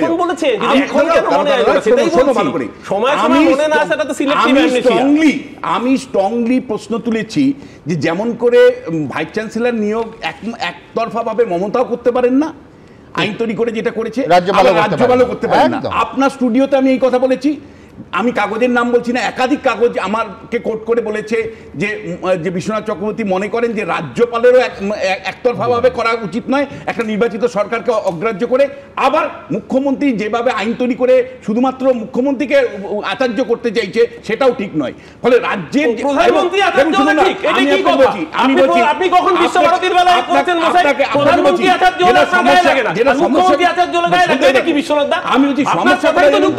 এই যে আপনি লক্ষ্য করলেন, মানে দুটো রাজনৈতিক দলই আজকে বিজেপি বিরোধী দল আছে, এরপরে আমাদের সজল গিয়ে বলবে। আপনি আমায় বলুন, সেন্ট্রাল গভর্নমেন্টের যতগুলো প্রতিষ্ঠান আছে, আরএসএস এর লোক যতগুলো প্রতিষ্ঠান আছে। সিপিআইএম এর আমলে বেশিরভাগ সিপিএম এর লোক ছিল এবং আজকে তৃণমূলের আমলে তৃণমূল তার নিজের রাজনীতির অবস্থার জন্য সমস্ত তৃণমূলের নেতা দিয়ে ভরিয়ে দিয়ে গেছে। আমরা যারা শিক্ষা নিয়ে প্রশ্ন তুলি, আমরা শিক্ষার অটোনমি নিয়ে প্রশ্ন তুলি, আমরা মনে করি 2017 সালে মমতা বন্দ্যোপাধ্যায় যে আইনটা তৈরি করেছেন সরাসরি বিশ্বাসঘাতকতা করেছেন। আইনটার মাধ্যমে পুরোপুরি বিশ্ববিদ্যালয় এবং কলেজকে অধিগ্রহণ করেছেন, বিশ্ববিদ্যালয়ের কলেজকে এক একটা দপ্তরে পরিণত করেছেন। এই অবস্থাটা উনি তো আমাদের বলেননি। পরিবর্তনের সময় দিনের পর দিন উনি আমাদের একটা আশ্বাস দিয়েছিলেন, একটা গণতান্ত্রিক পরিবেশ দিবেন, একটা সুস্থ শিক্ষা প্রতিষ্ঠান দিবেন। আপনি দিনের পর দিন বিশ্বাসঘাতকতা করেছেন শুধুমাত্র দিনের বছরকে বছর শাসন করবেন জন্য। বেশ বেশ, আমি দ্রুত একবার, যেহেতু একদম নাম করে পূর্ণচন্দ্র মাইতি, অরূপের অভিযোগ যে হীরালাল কলেজে আপনি এই সরকারের তার সিস্টেমের ভূয়সী প্রশংসা করেছেন। হ্যাঁ, যে কাজগুলো ভালো ভালো কাজকে, সামাজিক কাজগুলোকে ভালো বলেছি, কিন্তু শিক্ষাক্ষেত্রে ভালো না করলে, শিক্ষা প্রশাসনকে ভালো না চালালে আমি কি করে ভালো? সেটাই বললাম, আমি তো সেদিনকে ভালো লেগেছিল, তার জন্য আপনাকে ধন্যবাদ। আপনি জানেন না, এখনো দুটো জিনিস ভালো লাগতে পারে, তিনটে জিনিস খারাপ লাগতে পারে, অথবা ভাইসি ভার্সা। তিনটে জিনিস ভালো লাগতে পারে আর দুটো জিনিস খারাপ লাগতে পারে। পার্সোনালি চিঠি দিয়ে জানিয়েছি অনেকগুলো। সেটাই বললাম, আপনাকে থ্যাংক ইউ। আমার মনে হয় পূর্ণবাবু তখন চেয়ারে ছিল, এটা অনেকটা জহর সরকারের মতো। জহর সরকার যতদিন এমপি পদে ছিলেন উনি খুব একটা কিছু বলতে পারেননি। আজকে উনার নিজের পদ নেই, উনি পরিষ্কার মানে তার অন্তরাত্মা জেগেছেন, তিনি এখন বলছেন। একটা সময় সরকারের পক্ষে ছিলেন, তখন বলতে পারেন। ঠিক, কিন্তু আমি একটা জিনিস জিজ্ঞেস করবো, সেটা হচ্ছে যে জহর সরকারের অন্তরাত্মা কিন্তু জেগেছিল তার সাংসদ থাকার সময়, এবং তিনি পদত্যাগ করে তারপর মুখ খুলেছিলেন, যেটা তার আদর্শের দিক থেকে কোনো প্রশ্ন তোলার জায়গা নেই। আমি তুলনায় যাব না, কিন্তু পরের প্রতিবেদন আপনাদের সঙ্গে যাওয়ার আগে আমি সজল ঘোষকে পোডিয়ামে যেতে বলবো। তার কারণ মদন মিত্র একটা মারাত্মক কথা বলেছেন। আপনারা জানেন যে মেয়েদের জোটবদ্ধ হয়ে থাকতে বলছেন, একা একা কোথাও না যেতে বলছেন। এমনকি এই মেয়েটি তার শিক্ষা প্রতিষ্ঠানে, কলেজে, সেখানে মদন মিত্র প্রশ্ন তুলেছেন যে বাবা মাকে নিয়ে গেলেন না কেন, পার্টির অন্যান্য কর্মীদের নিয়ে গেলেন না কেন, কেউ ডাকলে যাবেন না, তৃণমূল কর্মীদের সঙ্গে নিয়ে যাবেন। আমার যখন প্রথম মদনদা বলেছিলেন, আমার প্রথম প্রশ্নটা ছিল যে এই তৃণমূল কর্মী মনোজিৎ তো তৃণমূল কর্মী শুধু নয়, নেতা। মানে নেতা ডাকলে কর্মীদের নিয়ে যেতে হবে, নাকি কর্মী ডাকলে নেতাদের নিয়ে যেতে হবে? আমি বিষয়টা বুঝলাম না। মানে আমি কোনো মানুষ, সুস্থ মানুষ প্রশ্ন তুলবেন যে মদনবাবু কি তাহলে মেনে নিচ্ছেন যে তৃণমূল আমলে মোটামুটিভাবে রাজ্যটা জঙ্গলের রাজত্ব? তার কারণ কোনো ছাত্রীকে বা কোনো মানুষকে কেউ ডাকলে তিনি লোক জোগাড় করে কেন নিয়ে যাবেন এবং জোটবদ্ধ হয়ে ৩-৪ জনে কেন ঘুরবেন? আমি দ্রুত একবার, এক্ষুনি অরূপ বলবে এবং যথার্থ বলবে, সঠিক কথা বলবে যে তৃণমূল তো ডিজোন করেছে, এই মন্তব্যের নিন্দা করেছে। কিন্তু আমার প্রশ্নটা আরও গভীর, যে তৃণমূলের দুটো সিদ্ধান্ত আপনাদের সামনে আজকে রাখবো, যেটা কিন্তু কোথাও মনে হচ্ছে মদন মিত্রের এই মনোভাবের রিফ্লেকশন। কেন বলছি এত বড় কথা, আগে একবার দেখবো মদন মিত্র ঠিক কী বলেছিলেন। আপনি গেলেন যখন, আপনার 4টে বন্ধু নিয়ে গেলেন না কেন? আপনার মা বাবাকে নিলেন না? আপনাকে বলেছে মেয়েদের বিভাগের সাধারণ সম্পাদক করবে, এইটা হওয়ার জন্য আপনি গেলেন কেন? আমাদের পার্টির অন্যান্য কর্মীকে জানিয়ে গেলেন না কেন? অন্যান্য মেয়েরাও সিদ্ধান্ত নেবে, কেউ কখনো আলাদাভাবে কোথাও ডাকলে যাবেন না। কিছু না পারেন অন্তত তৃণমূলের অফিসে গিয়ে যারা দায়িত্বে আছেন তাকে বলুন আমাদের কর্মীরা সঙ্গে যাবে। নিজের কলেজের, সেই কলেজের একজন স্টাফ ডাকছেন, তাতে অন্য মেয়েদের সঙ্গে নিয়ে যেতে হবে, বাবা মাকে সঙ্গে নিয়ে যেতে হবে। আমি বলছি কোন জঙ্গলের রাজত্ব? আমি ঠিক এইখানে উড়িয়ে দেওয়া যেত, কারণ তৃণমূল তো ডিজোন করেছে এই মন্তব্য, উড়িয়ে দেওয়া যাচ্ছে না। তার কারণ হচ্ছে, দেখুন কেন বলছি যে মদন মিত্রের এই অ্যাটিটিউডে রিফ্লেক্টেড হয়েছে সরকারের সিদ্ধান্তে। আজ থেকে এই সাউথ ক্যালকাটা ল কলেজে সাধারণ ছাত্রছাত্রীদের জন্য সমস্ত ক্লাস বন্ধ হয়ে গেল। আমি বিস্মিত হলাম যে তদন্তের প্রয়োজন যদি হয়, অনায়াসে কলকাতা পুলিশ আমার ধারণা প্রথম দিনই দিয়েছে এবং যথেষ্ট দ্রুততা তৎপরতার সঙ্গে দিয়েছে। সেটা হচ্ছে ইউনিয়ন রুম আর ওই গার্ড রুম, এই দুটো কর্ডন করে দিয়েছে, বন্ধ করে দিয়েছে, সিল করে দিয়েছে। তাহলে তদন্তের প্রয়োজন বিষয় নয়? তাহলে কেন একজন সাধারণ ছাত্রছাত্রী যিনি ওই কলেজে ক্লাস করেন তার নিরাপত্তা কি সরকার দিতে পারছে না? নয়তো কেন সাধারণ ছাত্রছাত্রীদের ক্লাস বন্ধ হয়ে যাবে? প্রথম প্রশ্ন। দ্বিতীয় প্রশ্ন, আপনাদের মনে করিয়ে দেবো যে আরজিকর ঘটনার পর সরকারি নির্দেশিকা ছিল যে রাতে মহিলাদের যথাসম্ভব কম ডিউটি দিতে হবে, তাদের দলবদ্ধভাবে এই থাকার পরামর্শ দেওয়া হয়েছিল। সেদিনও প্রশ্ন করেছিলাম যে তাহলে মহিলারা নিরাপদ নয় বলে 2 দিন পরে আসবে, ইলেকশন এসে যাচ্ছে, মহিলাদের পর্দানসীন করে দাও। ঘর বন্ধ করে দাও। আমি বলছি যে একদিকে নারী পুরুষ সমানাধিকার বলবো, আর অন্যদিকে মহিলাদের বলবো একসঙ্গে ঘুরতে, নাইট ডিউটি না করতে। কিন্তু তালিবানি শাসনের দিকে যাচ্ছে বাংলা। সজল মানবে কিনা জানি না। সুমনদা, আমি একটু কনফিউজ, মানে কার কথার উত্তর দেব? মদন, কুণাল, অরূপবাবু, তারপর ওরা এখন দুর্বল বলে আবার দোনালা বন্দুক হিসেবে দুজনকে নিয়ে আসতে হচ্ছে। একজনের হয়তো বলতে লজ্জা হয়, আমাকেও একটু বেশি সময় দেবেন, কারণ ওরা তো দুজন মিলে বলবে। আপনি বলছেন মানে ফলের রাজা হচ্ছে ম্যাঙ্গো, পচাম পচাম বললে তো হবে না, ফলের রাজা ম্যাঙ্গো। সেরকম তৃণমূলের ছাত্র নেতাদের মধ্যে রাজা হচ্ছে এই সমস্ত কোথাও ম্যাঙ্গোর জেঠুকে আলফানসো, সে হতে পারে, অরূপদা বলবে বা পরে এসে বলবে। তো ঘটনা হচ্ছে যে ম্যাঙ্গোর জেঠু আলফানসো হলো, সে আমি হলো, এর বাইরে যেতে পারলো না। আমার বক্তব্য হচ্ছে যে দেখুন, আপনারা একটা কথা বলুন যে আমরা দীর্ঘদিন ছাত্র রাজনীতি করেছি, আমরা ছাত্র রাজনীতি থেকে উঠে এসেছি। কৌস্তবও ছাত্র রাজনীতি করতো, অরূপদাও কম বেশি ছাত্র রাজনীতি করেছে। আমরাও অনেক সময় কলেজ পাশ করার পরেও ছাত্র রাজনীতিতে আমাদের যোগাযোগ ছিল, এই সত্যকে অস্বীকার করাটা বাস্তবসম্মত নয়।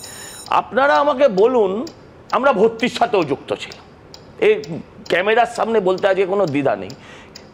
এসএফআইও করতো, কিন্তু সেই যুগে অসংখ্য সংঘর্ষে আমরা জড়িয়েছি, কিন্তু কখনো কেউ কারোর বিরুদ্ধে টাকা নেওয়া যায় যে ভর্তি করে, এই বিষয়টা আমাদের জানতাম না। আমরা পার্টিকর্মী ভর্তি করতাম।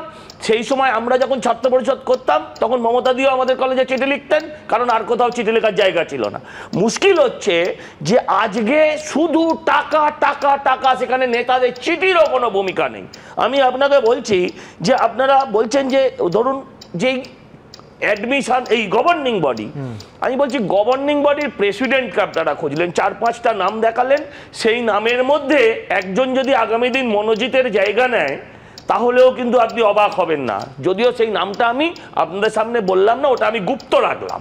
তো আমার বলার বক্তব্য হচ্ছে যে আমরা তো দীর্ঘদিন কলেজ করেছি, আমাদের কখনো তারপরেও কলেজ হয়ে যাওয়ার পরে কিন্তু আমাদের তো কখনো নন টিচিং হতে হয়নি, আমাদের কখনো শিক্ষাকর্মী হতে হয়নি।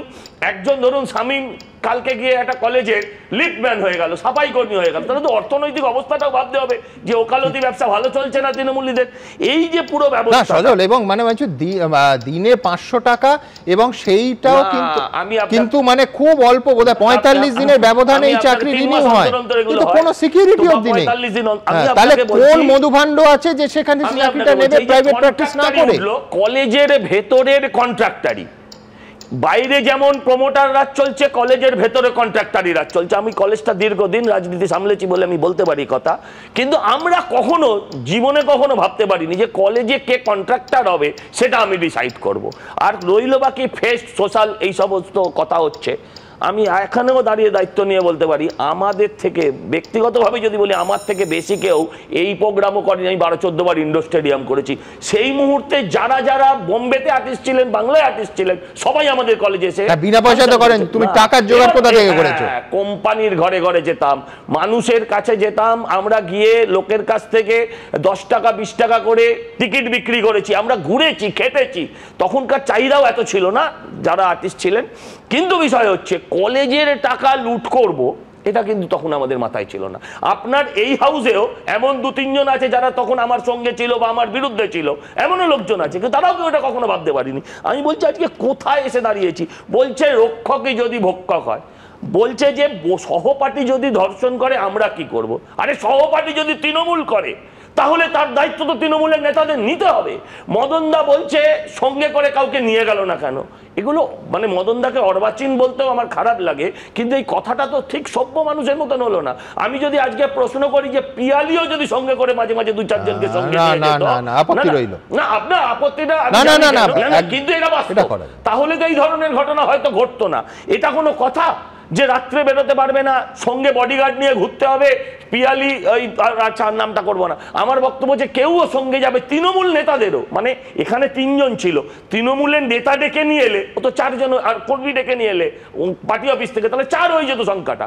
এই যদি বর্তমান পরিস্থিতি হয় তাহলে ভীষণ খারাপ। আমি বলছি শুনুন, আপনারা কয়েকজন গভর্নিং বডির প্রেসিডেন্টের কথা বললেন, আমি বলছি বাপ বেটারা এখন ছাত্র নেতা, এটা কখনো দেখেছেন? ছাত্র নেতা নেতৃত্ব দেওয়ার একটা বয়স থাকে। আমার ছেলে কলেজ পাস করে গেছে, আমি আর কলেজের মুখ হব না, কখনো হইনি। দিইনি, বহুদিন আগে ছেড়ে দিয়েছি। এখন বাপও কলেজ যায় সকালবেলা উঠে, ছেলেও কলেজ যায়, দুজনকেই সিইউ নমিনি করে বিভিন্ন কলেজে তাদেরকে গভর্নিং বডির মেম্বার করে পাঠানো হয়েছে। আপনারা বলছেন যে শুধু প্রেসিডেন্টের কথা, আমি বলছি গভর্নিং বডির মেম্বার যারা তারাও পার্টি করেনি, এক লাইন বলেনি।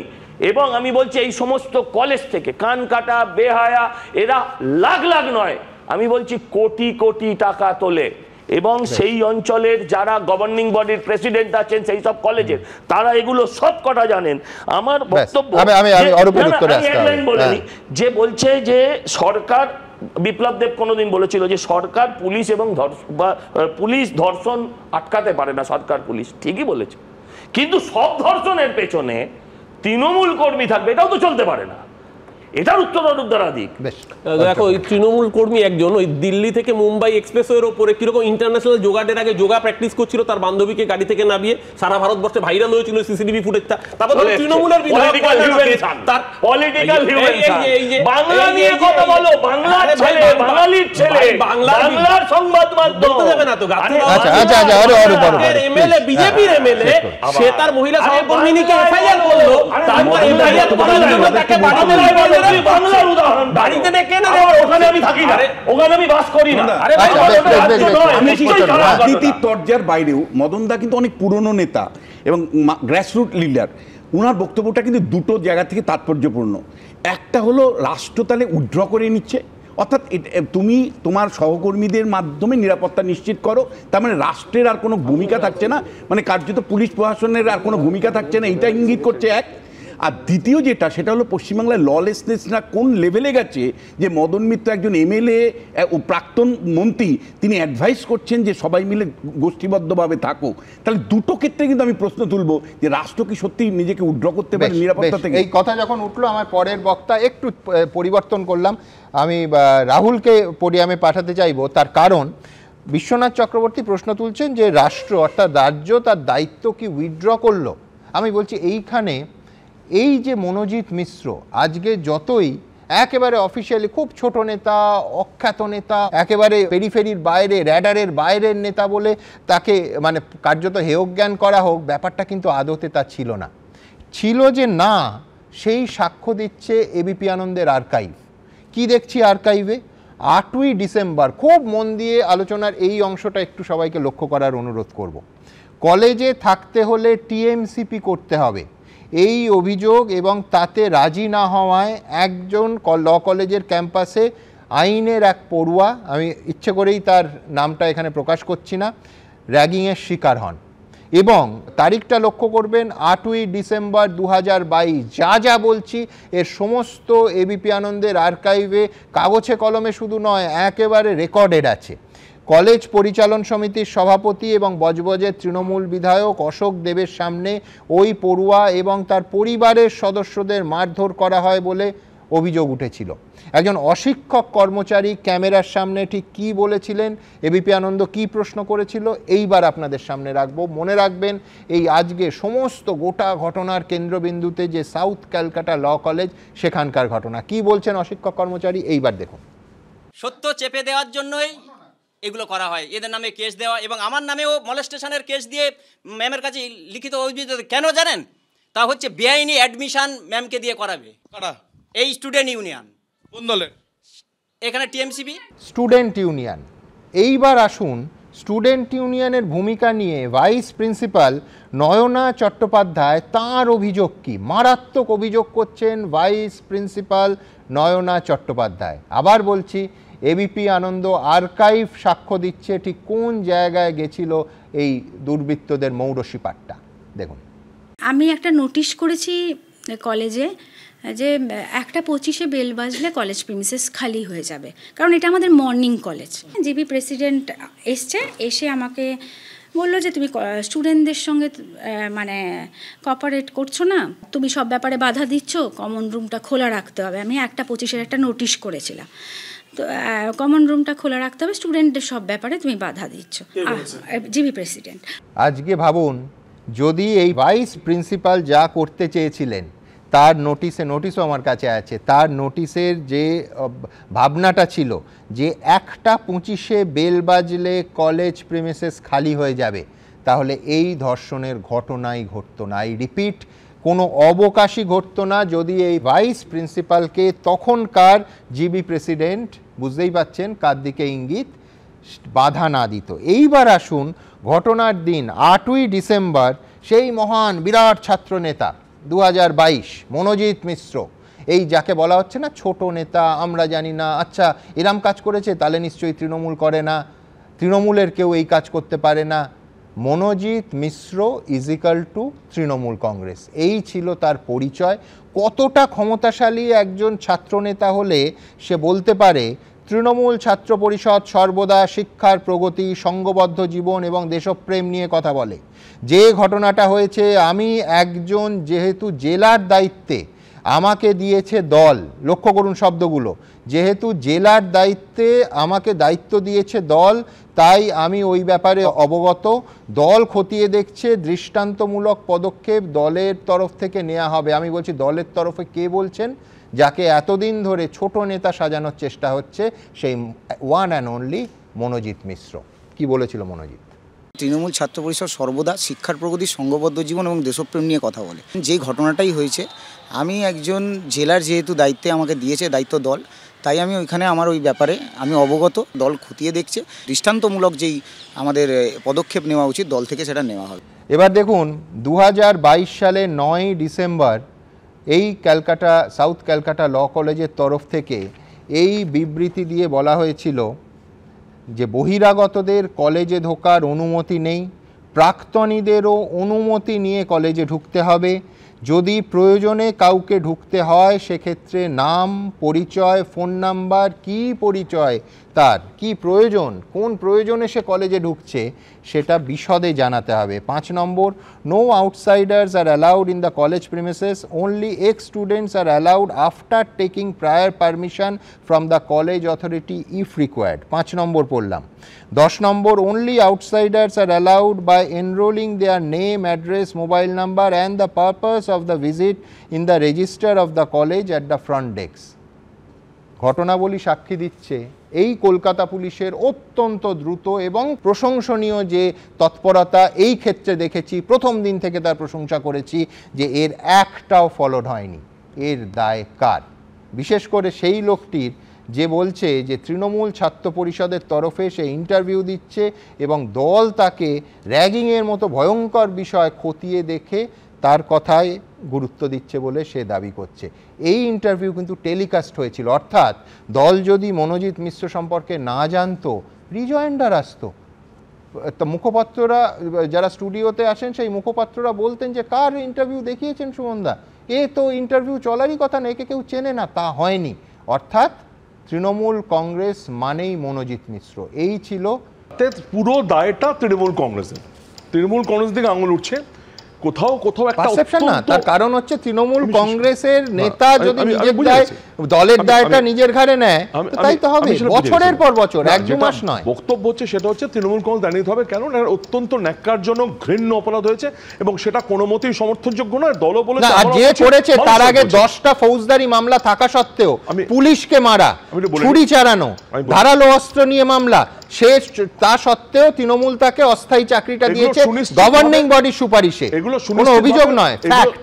এগুলো সুনিশ্চিতভাবে তদন্তের আওতায় আসা উচিত। তোমায় বলি পরিসমন, আজকে ধরো যে মনোজিতের বাবা, সে কি জানতো যে মনোজিৎ আগামী দিনে ধর্ষণ করবে বা ছেলেটি ধর্ষণ করা যাবে? এর দায় কি তার আছে? তার নিশ্চয়ই তার দায় নয় তো? অবশ্যই আছে। এক সেকেন্ড, যখন ছেলের বিরুদ্ধে 10টা এইরকম মামলা, নন বেলেবল সেকশনে মামলা, পুলিশকে পেটাচ্ছে, তার দায় বাবার নয়, অভিভাবকের নয়, বাড়ির লোকের নয়? কিন্তু একজন প্রাপ্তবয়স্ক ছেলে, তার যদি সেই কাজে যদি আজকে যে নোংরা ন্যাক্কারজনক কাজ সে করেছে, তার দায় যদি বাবার না হয়, তাহলে দল যে আজকে দলের বাবারও দায়, গভর্নিং বডিরও দায় যারা তাকে চাকরি দিয়েছে। রাহুল, এখান থেকে বেরোনোর কোনো উপায় নেই। তোমাকে আজকে যখন সে দলের সাথে নেই, 2023-2024 কোনো জায়গায় কোনো কমিটি দলের সাথে সে নেই। দলের সাথে নেই মানে দলের তুমি বোধহয় জানো না ফ্যাক্টগুলো। আগে গভর্নিং বডির মাথা হচ্ছে অশোক দেব, তার সুপারিশে চাকরি পেয়েছে, দলের সঙ্গে চাকরি নেই মানে? পেয়েছে কথা বলছি না, তোমার দলের কোনো দায়িত্বে সে নেই। সে যা 2022 সালে যে কথা তুমি বলছো একসময় নিশ্চয়ই তৃণমূল করতো, 2023 সালে 2024 সালে সেই লিস্টে কিন্তু তার নাম নেই। সুমন, আমি তোমাকে বলছি যেটা বলতে চাইছি, তর্কে যেও না, আমি তথ্যটা আবার দেখিয়ে দেব। আমি তোমাকে যেটা বলতে চাইছি, আজকে কিন্তু যারা বলছে বারবার যে কথা উঠছে, এবং আজকে যে সুনিশ্চিতভাবে এর বিরুদ্ধে দাঁড়িয়ে, যে তৃণমূল কংগ্রেসের বিরুদ্ধে দাঁড়িয়ে আজকে যে আন্দোলন, রাস্তায় নামো, রাত জাগো আরম্ভ হয়েছে, সেটা সম্পূর্ণ রাজনৈতিক উদ্দেশ্যে, সম্পূর্ণ রাজনৈতিক উদ্দেশ্যে। এই যে অরূপ চক্রবর্তী এইমাত্র স্টুডিওতে বললো যে রাত জাগোর মতো দারুণ আন্দোলন হয়েছে, আমি যেটা বলছি, আমাকে একটু বলতে দাও প্লিজ।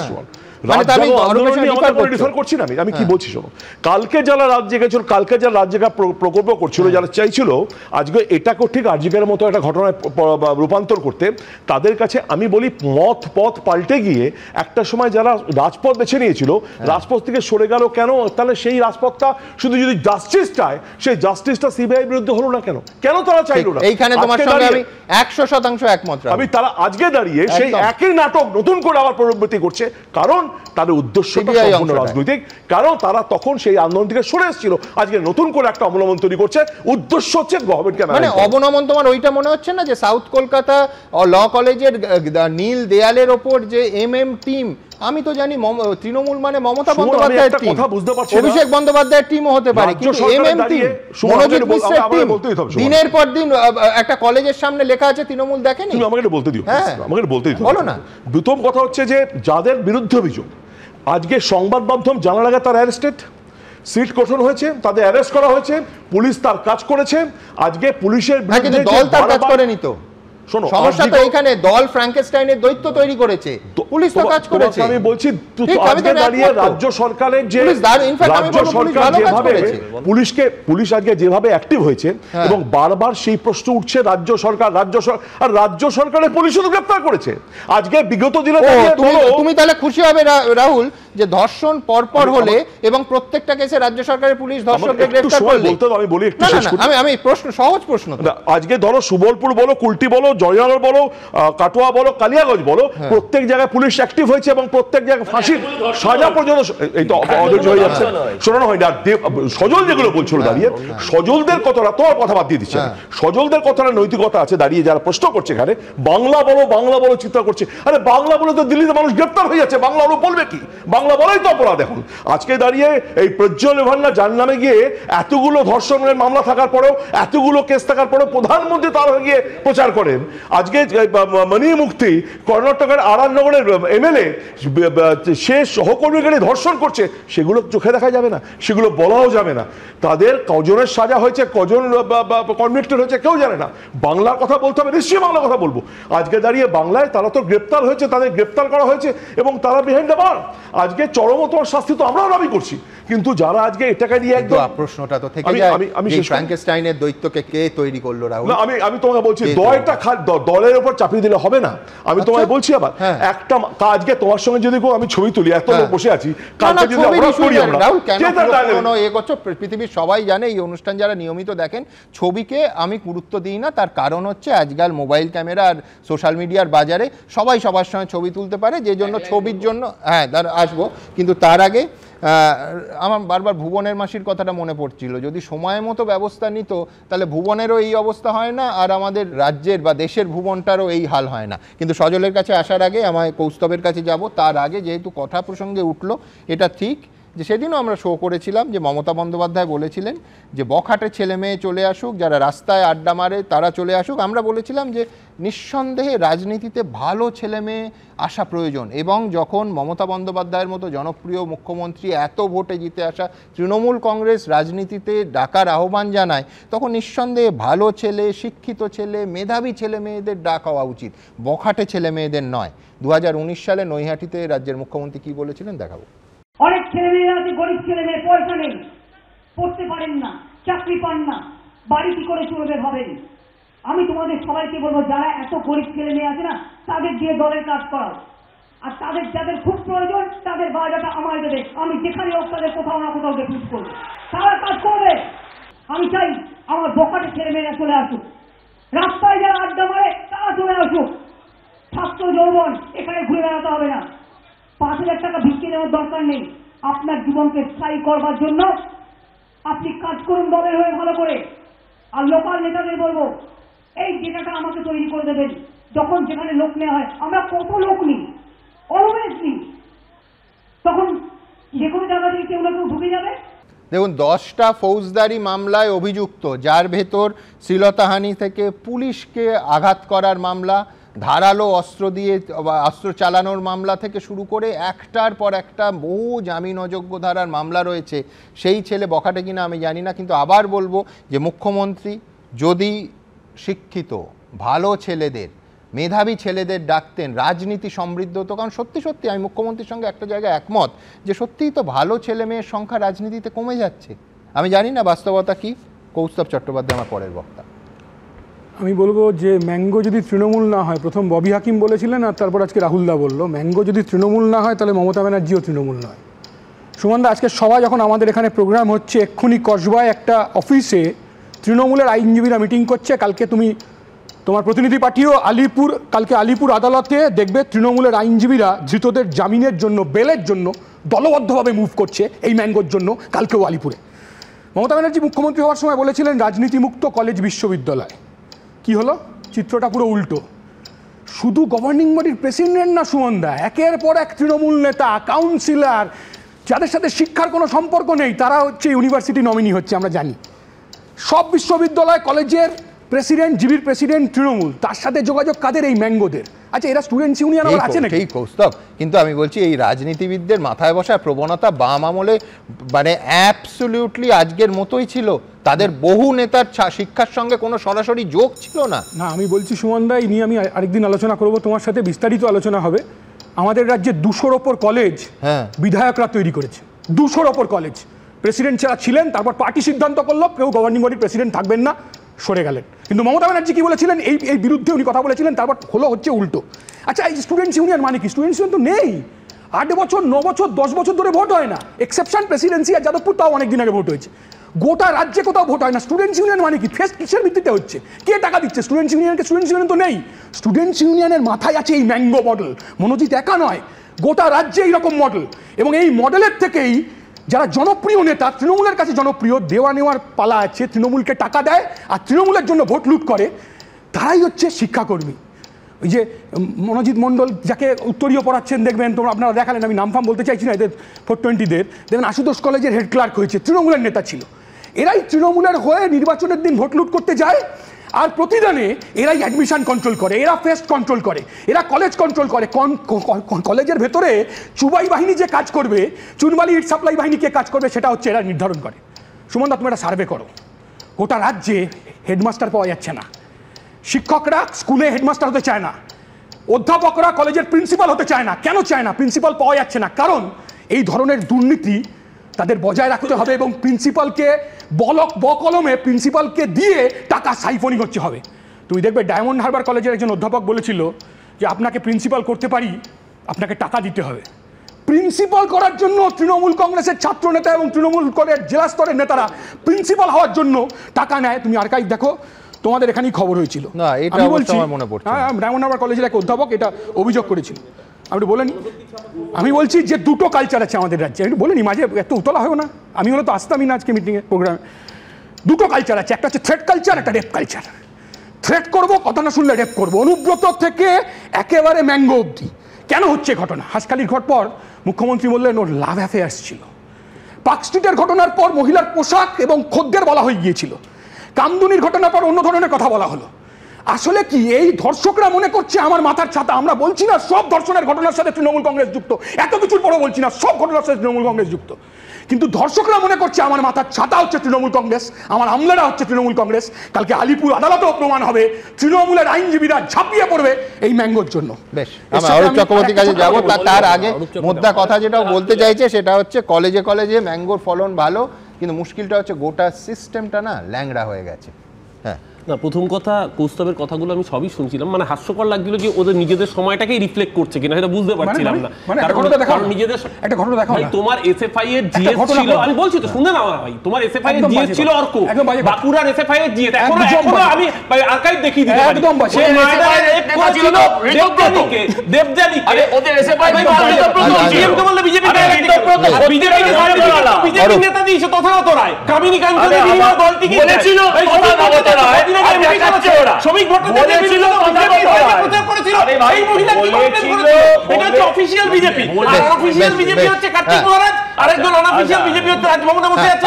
অফিশিয়াল অনঅফিশিয়াল বিজেপি কামিনী কাঞ্চন বলেছিল, বিজেপি কামিনী কাঞ্চন, তুমি ভাই কামিনী কাঞ্চন বলেছিল তথাগত রায়, প্রমাণ করছে তৃণমূল। আরে তথাগত রায় ঠিক না বেটি, রাহুল দা শুরু করেছিলেন অত্যন্ত ঘৃণ্য, ন্যাক্কারজনক, লজ্জাজনক। ওটা যখন বাড়ি থেকে বেরোয় প্রথমে এই শব্দগুলো থার্ড ব্র্যাকেটের কমন নিয়ে নেয়, তারপরে যে বক্তব্যগুলো রাখে সেগুলো অত্যন্ত ঘৃণ্য, ন্যাক্কারজনক।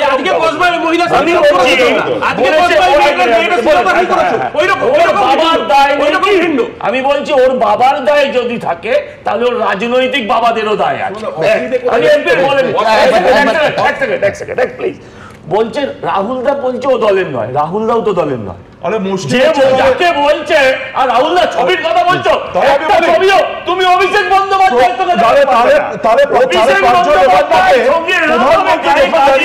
এই ছবি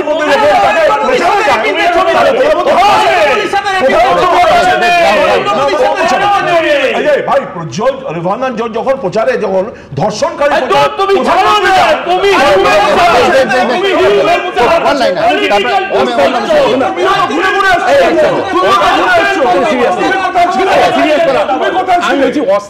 অস্থায়ী যে কর্মী নিয়োগ হয় না, বিশ্ববিদ্যালয়ের রেজাল্টের সাথে কম্প্রোমাইজ হয়।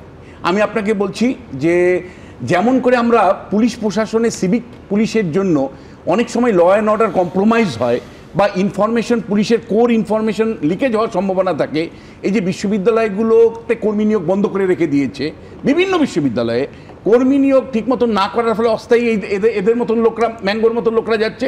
ম্যাঙ্গোর মতন লোকদের সমস্যা কিন্তু এক জায়গায় নয়, বিশ্ববিদ্যালয়ের কনফিডেন্সিয়াল কাজ আছে, যে কনফিডেন্সিয়াল কাজগুলো এই অনেক সময় স্থায়ী কর্মী না থাকার জন্য এদের দিয়ে করাতে হয়, তাতে কম্প্রোমাইজ হয়। বেশ, আমি দ্রুত এবার আমার এই সংক্রান্ত পরের বিষয় অর্থাৎ সরাসরি তদন্তে ডক্টর নজরুল ইসলাম এবং ফিরদৌস শামীমের কাছে আসব, কিন্তু তার আগে দেখাবো যে মেয়েটি কি বলেছিল। দেখুন, খুব স্পষ্ট করে বলার যে বয়ান এফআইআর এবং প্রাথমিক অভিযোগপত্রে আছে, পুলিশি তদন্তের তৎপরতা নিয়ে আমি অরূপ চক্রবর্তী এবং রাহুল চক্রবর্তীর সঙ্গে একেবারে একমত। পুলিশ যথেষ্ট তৎপরতার সঙ্গে তাদের গ্রেফতার করেছে এবং তাদের প্রাথমিক তদন্তে দেখা যাচ্ছে যে মেয়েটি যা বলেছে তার সঙ্গে সিসিটিভি ফুটেজ ম্যাচ করছে। আমি এই তদন্তের পার্টে অবশ্যই নজরুলদার কাছে আসবো, তার আগে আপনাদের দেখাতে চাইবো, আমি পড়ে শুনিয়েছিলাম যে মেয়েটি বলছে সে অসুস্থ বোধ করে এবং বলে যে রুবি হাসপাতালে আমায় ভর্তি করে দেয়া হোক, তারপর একটা ইনহেলারে এত অসুস্থ বোধ করে কিনে আনতে হয়। আমাদের প্রতিনিধি, আমার সহকর্মী সন্দীপ, সেই ইনহেলারের দোকানটিতে গিয়ে ঠিক কী চেয়েছিল, সিসিটিভি ফুটেজে কি আছে, পুলিশ সূত্রে খবর এই ফুটেজটি কিন্তু মেয়েটির বয়ানের সঙ্গে, এমনকি মেয়েটির বলা সময়টার সঙ্গেও ম্যাচ করে গেছে। আমার পরের প্রতিবেদন। অভিযোগপত্রের ছত্রে ছত্রে পাশবিক অত্যাচারের বর্ণনা, যা হুবহু মিলে যাচ্ছে পারিপার্শ্বিক তথ্য প্রমাণের সঙ্গে। নির্যাতিতা ছাত্রী অভিযোগপত্রে লিখেছিলেন, ঘটনার দিন অর্থাৎ বুধবার সন্ধে তিনি অসুস্থ বোধ করলে অনেক কাকুতি মিনতির পর একটি ইনহেলার এনে দেয় অভিযুক্তরা। আর ধৃত জেব আহমেদি যে সেদিন ছাত্রীকে ইনহেলার এনে দিয়েছিল, এবার সেই প্রমাণও মিলল। ওষুধের দোকানের রসিদে স্পষ্ট জেবের নাম, ইনহেলারের নাম, ইনহেলার কেনার সময় সেই ওষুধের দোকানে পৌঁছেছিল এবিপি আনন্দ। দক্ষিণ কলকাতা ল কলেজের একদম গায়ে মেরে কেটে 100 মিটার ইথান ফার্মা বলে একটি ওষুধের দোকান।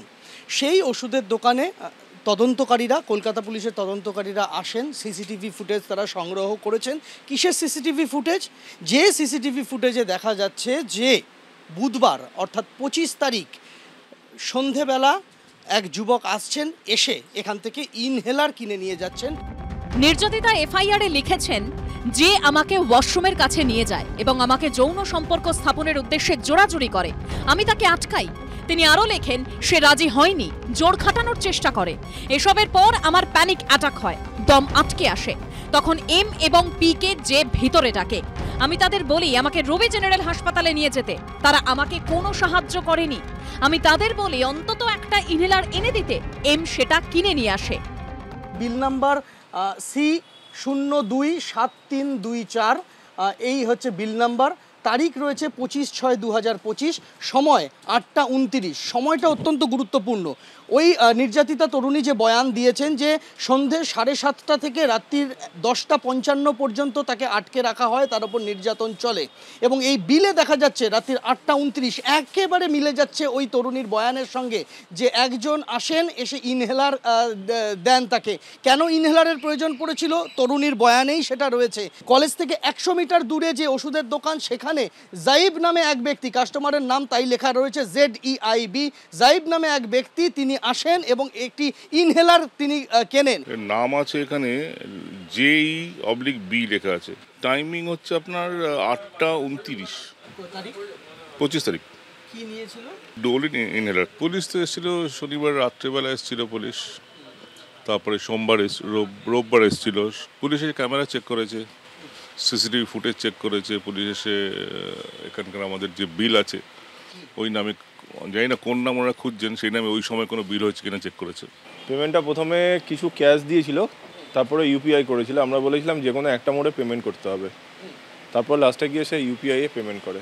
এটা হচ্ছে পেমেন্ট ডিটেলস। 350 টাকা ও ইউপিআই করে দিয়ে চলে গেছে। মেবি হয়তো একাই এসেছিল, ইনহেলারই চেয়েছিল। দোকানের সিসিটিভি ফুটেজ, ইনহেলারের রসিদ বাজেয়াপ্ত করেছে পুলিশ। সন্দীপ সরকারের রিপোর্ট, এবিপি আনন্দ, কলকাতা। দেখুন, আবার বলছি, এই এফআইআর এর যা বয়ান তার সঙ্গে পুলিশি তদন্তে কোথায় কোথায় মিলছে। এক, সিসিটিভি ফুটেজ, একাধিক সিসিটিভি ফুটেজে ওই গার্ডের রুমে মেয়েটিকে টেনে হিঁচড়ে ঢোকানো হচ্ছে তার ইঙ্গিত পাওয়া গেছে। ইনহেলার কেনা হয়েছে, আগের প্রতিবেদনে দেখালাম। হকি স্টিকের কথা এফআইআরেই মেয়েটি বলেছিল, হকি স্টিক উদ্ধার হয়েছে এবং সেই হকি স্টিক ফরেন্সিক পরীক্ষার জন্য এই মুহূর্তে ল্যাবে।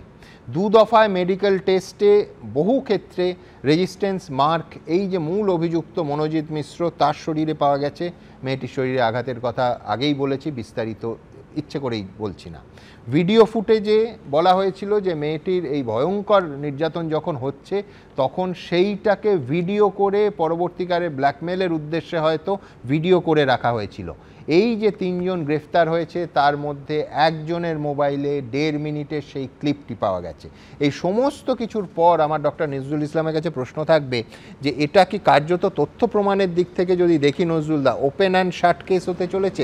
কনভিকশনের ক্ষেত্রে কতটা সহজ হবে এই পরপর মেয়েটির বয়ান এবং পুলিশ প্রাপ্ত তথ্য প্রমাণ মিলে যাওয়া? দেখুন, একটা কেসে কোর্টে সাজা হবে কি না সেটা যখন পুলিশের কাছে কি স্বীকার করলো বা পুলিশ কি জোগাড় করলো শুধু তার উপর নির্ভর করে না। পুলিশের কাছে যা স্বীকার করে সেটা তো কোর্টে গ্রাহ্যই নয়। 161 তো গ্রাহ্যই হয় না, মানে 161 কোনো স্বীকারোক্তি গ্রাহ্য নয়। পুলিশের লোকেরা এই তথ্য প্রমাণগুলো জোগাড় করে আদালতে পেশ করবে, ঠিক ইন্ডিপেন্ডেন্ট এভিডেন্স হিসেবে। আদালতে পাবলিক প্রসিকিউটর থাকবে, এটা রেপ কেস, তো সেই পাবলিক প্রসিকিউটররা এই যে তথ্য প্রমাণ এটা জজ সাহেবের কাছে উপস্থাপিত করবে। বেশ, আচ্ছা, তারপরে যে সাক্ষীদের এই যে ডকুমেন্টারি এভিডেন্স হলে সেটা কোর্টে তার কন্টেন্টসটা প্রুভড হতে হবে। এবং যদি কোনো সাক্ষী এমনি কথা বলে তার কথাটা যে রেকর্ড হবে সেটা ওরাল এভিডেন্স আর একটা ডকুমেন্টারি এভিডেন্স হবে। এখন এই যে সাক্ষীকে যখন জেরা করা হবে তখন সুপ্রিম কোর্টের একটা জাজমেন্টই আছে, আপনি যদি চান আমি দেখাতে পারবো, যে ডিফেন্সের লয়াররা এমন চালাকির সঙ্গে প্রশ্ন করেন যে সাধারণ কোনো সাক্ষীর পক্ষে তখন এমন কিছু কথা যেটা ঠিক নয় সেরকম বলে ফেলার সম্ভাবনা থাকে। এই রায়টা দেওয়া হয়েছিল রি এক্সামিনেশন করার ক্ষেত্রে। ঠিক নজরুলদা, কিন্তু আমার প্রশ্নটা হচ্ছে যে ধরুন ইন্ডিপেন্ডেন্ট এভিডেন্সগুলো যেগুলো কালেক্টেড হয়েছে সেইগুলো মেয়েটার বয়ানের সঙ্গে মিলে যায়, তাহলে তো কেসটা এমনি বিচারের দিক থেকে বা কনভিকশনের দিক থেকে অ্যাটলিস্ট স্ট্রং হয়। আমি সেখানেই আসবো। হ্যাঁ, কিন্তু ধরুন যে এফআইআর এর কপি আপনারা যদি একটু দয়া করে দেখেন, একদম দেখুন সেখানে যে বলে একজনকে লেখা হচ্ছে, আগে পরে অনেকটা জায়গা আছে, তার মানে নামটা প্রথমে পুরো লেখা হয়েছিল, পরবর্তীকালে সেটা হোয়াইটনার দিয়ে হোক যে কোনোভাবে তুলে সেখানে যে লেখা হয়েছে। আচ্ছা, আমি আইনের যেটা জানি যে আমাদের আইপিসির 288 ধারা ছিল, এখন 72 ধারা হয়েছে। সেখানে বলা আছে যে রেপের যে ভিকটিম তার সম্মতি ছাড়া বা তার অভিভাবকদের সম্মতি ছাড়া বা স্থানীয় ওসির সম্মতি ছাড়া প্রকাশ করা যাবে না, কিন্তু যে আসামি তার নাম প্রকাশ করা যাবে না এরকম কোনো আইন তো নাই না। আমার প্রশ্ন হচ্ছে যে তাহলে এই যে এম পি এগুলো করা হলো কেন, মানে কেন আদ্যক্ষর, কি ভাবনা থেকে আদ্যক্ষর? না, এটা করা হয়েছে যে ওই জেরার সময় আসামিরা যাতে সুবিধা পায়, কেন আমি বলছি। এবং আদ্যক্ষরগুলো পাল্টে পাল্টে যাচ্ছে। না, আমি বলছি যদি আদ্যক্ষর মনোজিতের আদ্যক্ষর তো যে হতে পারে না। না, আদ্যক্ষ যদি এরকম হতো যে এক্স ওয়াই জেড কি এ বি সি ডি তাহলে এক কথা ছিল, আবার যদি মনোজিৎ মিশ্র এম এম হতো তাহলে বোঝা যেত, কিংবা জেব আহমেদ জেড এ হতো তাহলে বোঝা যেত। কিন্তু এখানে মনোজিৎ মিশ্রকে যে দিয়ে প্রকাশ করছে, যে কোনো সাক্ষীর তো মনে হবে যে মনোজিৎ মিশ্রের কোথাও তো যে নাই, তাহলে এম বলার সম্ভাবনা আছে, আর জয়েব আহমেদের তো কোথাও এম নাই, তাহলে সেখানে যে বলার সম্ভাবনা আছে। তো এই দেখুন বিয়ন্ড রিজনেবল ডাউট প্রমাণিত হয় সাজা হতে গেলে। আপনি যদি একটা ডাউটের সৃষ্টি করতে পারেন তাহলে আর সাজা হবে না। কিন্তু কিন্তু নজরুলদা একটা জিনিস বলুন, আপনি একদম যথার্থ, আপনার সঙ্গে আমি একমত, বিয়ন্ড রিজনেবল ডাউট এই কেসকে দাঁড় করাতে হবে। কিন্তু আমি বলছি পুলিশের একটা নথি আমার কাছে আছে, এজিএম আলিপুর সাউথ 24 পরগনাকে পুলিশ দিচ্ছে, স্পষ্ট করে এই এম কে জে কে এবং পি কে এটা স্পষ্ট করে দিচ্ছে, মানে J is equal to Manojit Mishra বলেই। আমি বলছি এইখানে কিন্তু কোনো রকম মানে জাজের কাছে পুলিশ বলে দিচ্ছে যে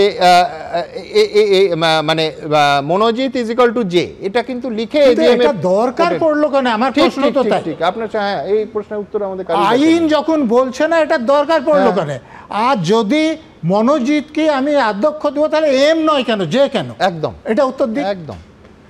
কেউ কেউ একটা ভাসিয়েছে যে এরা অপ্রাপ্তবয়স্ক হতে পারত। তো এই যে মনোজিৎ মিশ্র কত সাল আগে পাস করেছে আর তারপরে ওখানে চাকরি করছে, সে অপ্রাপ্তবয়স্ক, এ কোথায় স্বপ্নে দেখেছে? না, এই তিনজনের একজন আছে যে কিন্তু ফার্স্ট ইয়ার, যার তর্কের খাতিরে ধরে নিতে পারি অপ্রাপ্তবয়স্ক হতে হলো নয়, কিন্তু তর্কের খাতিরে ধরতে পারেন, সে নয়, সেটা মনোজিৎ মিশ্র কেন আপনি ধরবেন সেটা বলুন। Very very valid point. Specific ABP ওটা দেখিয়েছে, কারণ নতুন বিএনএসএস অনুযায়ী আপনাদের মনে থাকবে যখন যাদবপুরে এই র্যাগিং এর ঘটনা ঘটেছিল, বিশ্ববিদ্যালয়ের পড়াছাত্র ছাত্রটি নাবালক ছিল, যাতে সেই কোনো নাবালকের আইডেন্টিটি ডিসক্লোজ করা যায় না, সেই জন্য পুলিশ প্রাথমিকভাবে সতর্কতামূলক হিসাবের জন্য দিতে পারে, কিন্তু কোর্টে কিন্তু পরিষ্কার করে দিয়েছে এবং এক্ষেত্রে কোনো অস্বচ্ছতার জায়গা নেই। এক, দ্বিতীয়ত নজরুল সাহেব তো তখন কর্মরত ছিলেন, ভিখারি পাসওয়ানের এফআইআরে কি করে হোয়াইটনার ছিল বলতে পারবেন? আর এক ঘটনাটা আমরা দেখেছি, রশিদ খান জেলে গিয়েছিল, রাজনগরওয়ালা কেন ছাড়া পেয়েছিল, এফআইআরে কোথায় অসঙ্গতি ছিল? কিন্তু আমি বলছি যে ভিখারি পাসওয়ানের জঘন্য ঘটনা হয়েছে, বিজন সেতু যোগ করে দাও, তার সঙ্গে সাঁইবাড়ি যোগ করে দাও, তার সঙ্গে এটার কি সম্পর্ক? আদ্যক্ষর কেন?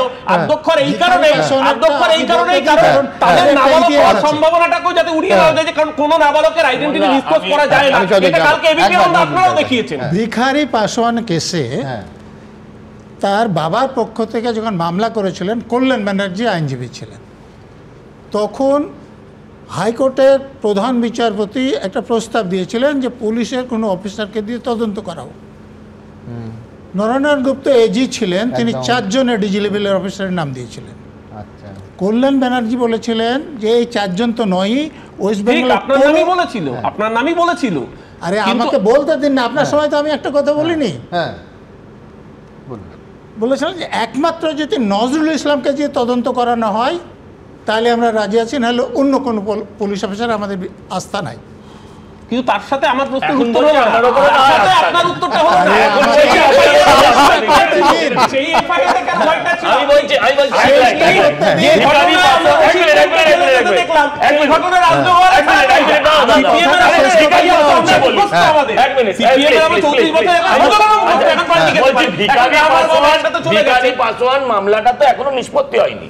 মমতা ব্যানার্জি 2011 সাল অব্দি তাকে খুঁজছিলেন, 2011 সালে ক্ষমতায় আসার পর আর খুঁজছেন না, কারণ এখনো করুন না। আরেকটা কথা বলি, আপনারা তো যখনই ধরুন ঘটনা অভয়ার ঘটনার পর আমরা অভয়ার বাড়ির লোককে দেখেছি, ভিকটিম ফ্যামিলিকে দেখেছি, অনেককে দেখেছি। শুধু আমি বলি এই ক্ষেত্রে আমি দায়িত্ব নিয়ে বলছি, তাদেরকে তৃণমূল তাদের ঘেরাটোপে ঢুকিয়ে রেখেছে। আপনি এখনো অব্দি তাদের পরিবার, আত্মীয় পরিজন কাউকে খুঁজে পাননি, তাদের একটা বয়ানও আপনি বার করতে পারেননি। আমি একটু রিফার করছি, তার কারণ এই মেয়েটির মামা প্রকাশ্যে এসেছেন এবং আমি নজরুলদার কাছে যাব, কিন্তু এটাও বলে রাখা দরকার যে এটা সেই পরিবারের ইচ্ছের ওপর নির্ভর করে। এখানে আমার প্রত্যেক সহকর্মীকে আমার বলা আছে যে একেবারে মানে তাতে খবর মিস হয়ে যদি আপনাদের সামনে না হাজির করতে পারি, হাজির করতে পারবো না, কিন্তু তারা যখন 100% কমফোর্টেবল বোধ করবেন তখনই তাদের কাছে ক্যামেরা যাবে বা তারা মুখ খুলবেন। কোনোভাবে এইভাবে ট্রমাটাইজড একটা পরিবারে কোনো গেট ক্রাশিং নৈতিক কারণে চলবে না। হ্যাঁ, কথাটা আমি শুধু শেষ করতে চাই, তাদের বিরুদ্ধে ব্যবস্থা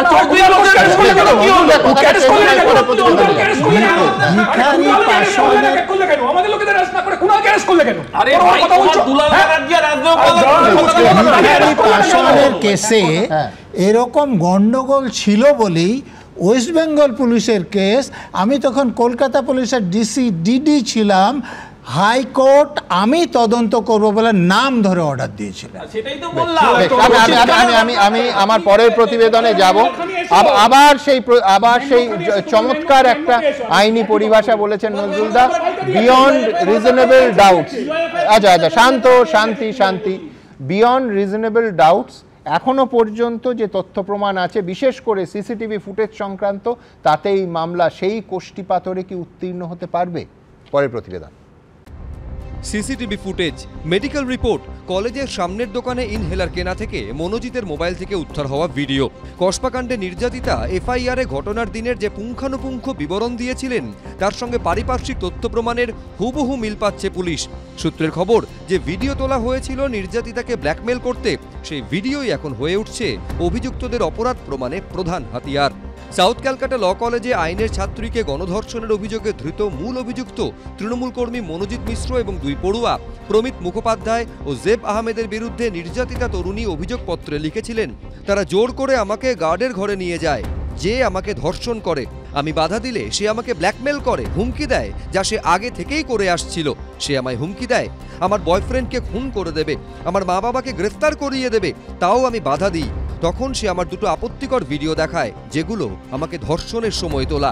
পুলিশ সূত্রে খবর, 1.5 মিনিটের সেই ভিডিও ফুটেজ পাওয়া গেছে মূল অভিযুক্ত মনোজিৎ মিশ্রর মোবাইল ফোন থেকে, যেখানে তরুণীকে নির্যাতনের প্রমাণ মিলেছে বলে সূত্রের খবর।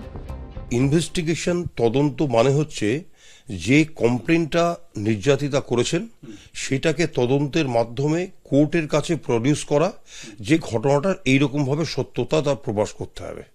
তো সত্যতা যদি প্রকাশ করতে হয় তাহলে আমার মুখের কথায় হবে না, কারণটা হচ্ছে পুলিশের স্টেটমেন্টের ভিত্তিতে হবে না। ঘটনা হচ্ছে যে নির্যাতিতা যে স্টেটমেন্টটা দিচ্ছেন সেই স্টেটমেন্টের সাথে সাথে কি কি রিকভারি হচ্ছে, কি কি পাওয়া যাচ্ছে।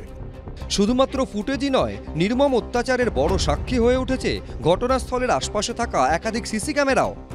সাউথ ক্যালকাটা ল কলেজের ঠিক গেটের ওপরে আমার ডান দিকে যে ক্যামেরাটি দেখাতে বলবো সিসি ক্যামেরা, এই যে সিসি ক্যামেরা যেটা একেবারে গেট থেকে শুরু করে সেটা কিন্তু একেবারে কলেজের ভেতর দিকে অর্থাৎ গার্ড রুম যে সেই একটা অংশ সেটাকে দেখায়, এবং এই ক্যামেরা ফুটেজেই দেখা যাচ্ছে যে নির্যাতিতা যে অভিযোগ করেছে যে তিনি বেরোতে চাইছিলেন, এই যে গেটের সামনে থেকে 2জন অর্থাৎ যারা বর্তমান পড়ুয়া যাদেরকে গ্রেপ্তার করা হয়েছে তারা নির্যাতিতাকে সেখান থেকে আটকাচ্ছেন, আটকে হাত ধরে একেবারে ভেতর দিকে যে জায়গায় পুলিশ কর্মীরা বসে রয়েছে সেই জায়গায় নিয়ে যাচ্ছেন। কলেজের মেন গেটে ঢোকার মুখেই পিলারের গায়ে লাগানো রয়েছে এই সিসি ক্যামেরা। নির্যাতিতার অভিযোগ ছিল ঘটনার সময় ইউনিয়ন রুমের বাইরে পাহারায় ছিলেন 2 আইন পড়ুয়া প্রমিত মুখোপাধ্যায় ও জেব আহমেদ। রাসবিহারী কানেক্টরের যে রাস্তা তার পাশেই হচ্ছে ক্যাম্পাস শুরু হচ্ছে। ঠিক সামনে তুমি দেখতে পাচ্ছ একটা সিসিটিভি রয়েছে, এই তুমি দেখতে পাচ্ছ তো এন্ট্রি গেটে, অর্থাৎ এখান থেকে সিসিটিভির যে মুখ রয়েছে সেটা যদি একবার ডায়াগোনালি দেখানো হয় তাহলে কিন্তু সরাসরি ইউনিয়ন রুমের সামনের দিকটা দেখা যাবে। পুলিশ সূত্রে দাবি, নির্যাতিতার বয়ানের সঙ্গে হুবহু মিলে গেছে সিসি ক্যামেরার ফুটেজ। বুধবার কলেজের সিসি ক্যামেরার ফুটেজে দেখা যাচ্ছে মেন গেটের দিকে আসছিলেন নির্যাতিতা, সেখান থেকে তাকে হাত ধরে ভেতরে টেনে নিয়ে যাচ্ছেন দুজন। এরপর অভিযোগকারিণীকে টেনে নিয়ে যাওয়া হয় গার্ড রুমের দিকে। ওই দুজন হলো সাউথ ক্যালকাটা ল কলেজেরই দুই পড়ুয়া প্রমিত মুখোপাধ্যায় ও জেব আহমেদ। পুলিশ সূত্রে দাবি, সিসি ক্যামেরার ফুটেজে ধরা পড়েছে ইউনিয়ন রুমের দরজার সামনে দুই আইন পড়ুয়া প্রমিত ও জেবের উপস্থিতি। এছাড়াও কলেজের সিসি ক্যামেরার ফুটেজে ইউনিয়ন রুমের বাইরে ও লনের মধ্যে নিরাপত্তারক্ষীর ঘোরাঘুরির প্রমাণ মিলেছে। এছাড়াও কলেজের আরও একাধিক সিসি ক্যামেরাও পুলিশের নজরে রয়েছে। এটা হচ্ছে ইউনিয়ন রুমের পিছনের দিকের গেট, পিছনের দিকের অংশের এই ইউনিয়ন রুমের গেট, অন্যদিকে ওয়াশরুমের গেট এবং অন্যদিকে গার্ড রুমে যাওয়ার গেট, এই পুরোটা কিন্তু কভার হচ্ছে এই সিসিটিভি থেকে। এই ঘটনায় আরও সাক্ষ্য গ্রহণের জন্য একটি তালিকা তৈরি করেছে পুলিশ। ঘটনার দিন বিকেল 4টের পর কলেজে কারা ছিল, ছুটির পরেও তারা কেন কলেজে ছিল, তারা কিছু দেখেছিল কিনা, এই সবই জানতে চায় পুলিশ। পার্থপ্রতিম ঘোষ, ময়ূখ ঠাকুর চক্রবর্তী, সুকান্ত মুখোপাধ্যায়, এবিপি আনন্দ। দেখুন, এই তদন্ত নিয়ে আরও একাধিক এক্সক্লুসিভ প্রতিবেদন আপনাদের সামনে রাখবো, কিন্তু তার আগে আমার পরবর্তী বক্তার কাছে যাব যে আজকে আদালতের নজরদারিতে তদন্তের দাবিতে সুপ্রিম কোর্টে এক আইনজীবী মামলা করলেন। পাশাপাশি 3টে পিআইএল দায়ের হলো কলকাতা হাইকোর্টে জনস্বার্থ মামলা। 3টে মামলারই শুনানির সম্ভাবনা বৃহস্পতিবার। শেষ পর্যন্ত কি আবার রক্ষাকর্তার ভূমিকায় আদালতকে দেখা যাবে? আমরা উত্তর জানি না, ফিরদৌস শামীম কি বলে? দেখুন, আমি ইনভেস্টিগেশন চলছে, আদালতে মামলা পেন্ডিং, এই অবস্থায় কোনো মন্তব্য করব না, কিন্তু আমি অন্য পার্সপেক্টিভ থেকে বলবো। দেখুন, আমরা এই পশ্চিমবঙ্গে কি দেখলাম, মেডিকেল কলেজের অভ্যন্তরে ধর্ষিত হয়ে খুন, আর এখন দেখছি আইন কলেজের অভ্যন্তরে ধর্ষণ। আসলে এই পেশাদারি যে শিক্ষা প্রতিষ্ঠানগুলো রয়েছে, দেখুন আগে বিশেষ করে আমাদের পেশায়, আইনজীবী পেশায় মহিলাদের খুব বেশি পার্টিসিপেশন ছিল না, এটা বাস্তব, কিন্তু সময়ের সঙ্গে সঙ্গে এই পার্টিসিপেশন বেড়েছে। এই যদি কলেজ শিক্ষা প্রতিষ্ঠানগুলোর অভ্যন্তরে তারা সিকিওর না ফিল করে, তাহলে কিন্তু এই পার্টিসিপেশনটা আবার কমে যাবে। ফলে এটা সরকারের দায়িত্ব যে সেই পার্টিসিপেশনটাকে বাড়ানোর ক্ষেত্রে। আমি যে মুহূর্তে বলবো যে 3জন 4জন একসঙ্গে যাবেন, সন্ধ্যের পরে যাবেন না, নাইট ডিউটি করবেন না, আমি বলছি প্রায় একটা তালিবানি জায়গার দিকে চলে যাচ্ছি। আমি তো আর মহিলা পেশাদার পাবো না। আমি সমান অধিকার না দিলে তো তার দক্ষতার বিকাশ হবে না। একদমই। আমি এর পরের পয়েন্টে আসি। দেখুন, এবার সরকারের দৃষ্টিভঙ্গি দেখতে গেলে কি দেখতে হয়? লেজিসলেশন দেখতে হয়। আপনি 2017-এর অ্যাক্ট বলছিলেন না, 2017 অ্যাক্টের সেকশন 5টা দেখে নিন। সেকশন 5-এ প্রেসিডেন্ট কে হবে একটি শিক্ষা প্রতিষ্ঠানের, খুব পরিষ্কারভাবে বলা আছে যে প্রেসিডেন্ট হবে, তিনি হবেন গভর্নমেন্ট নমিনেটেড এবং পার্সন ইন্টারেস্টেড ইন এডুকেশন। এখন যদি সরকার মনে করে, সরকার নমিনেট করবে, কিন্তু সরকার মনে করে যে আরাবুল হচ্ছে পার্সন ইন্টারেস্টেড ইন এডুকেশন, তাহলে মানে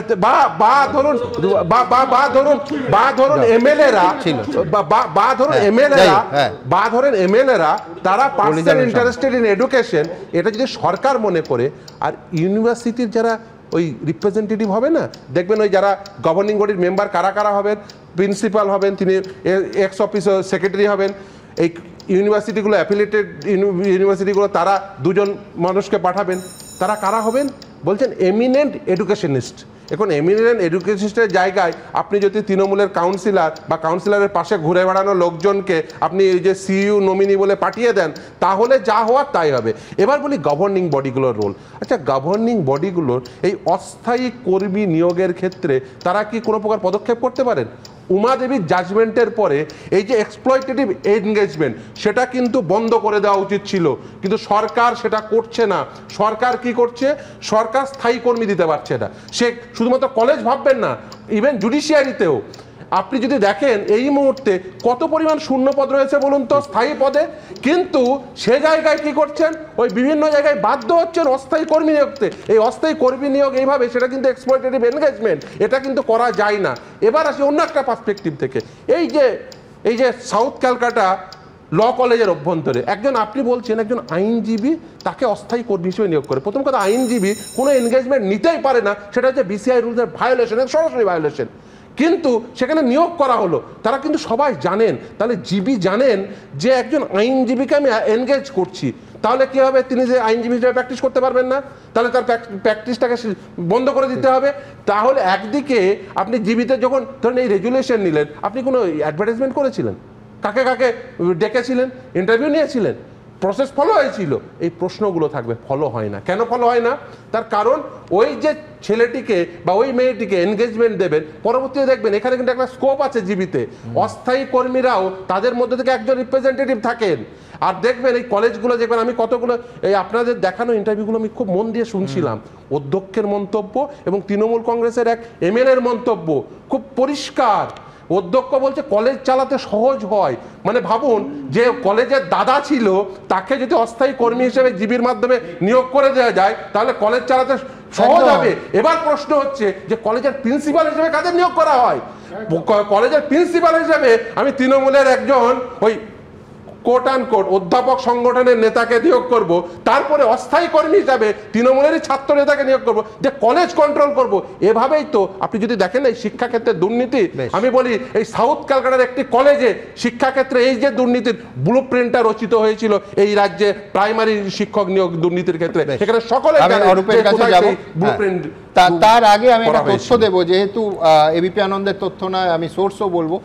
এই সময়ে কাগজে লিখছেন তারা যে এজেসি বোস কলেজে স্থায়ী কর্মী সংখ্যাগুলো লক্ষ্য করুন, এই সময় পত্রিকা অনুযায়ী স্থায়ী কর্মী 6 জন, অস্থায়ী 36 জন। এই সময় বলছে ফকিরচাঁদ কলেজে স্থায়ী কর্মী 10 জন, 40 জন অস্থায়ী। এই সময় কাগজ বলছে বজবজ কলেজে 8 জন মাত্র স্থায়ী কর্মী, 13 জন অস্থায়ী কর্মী।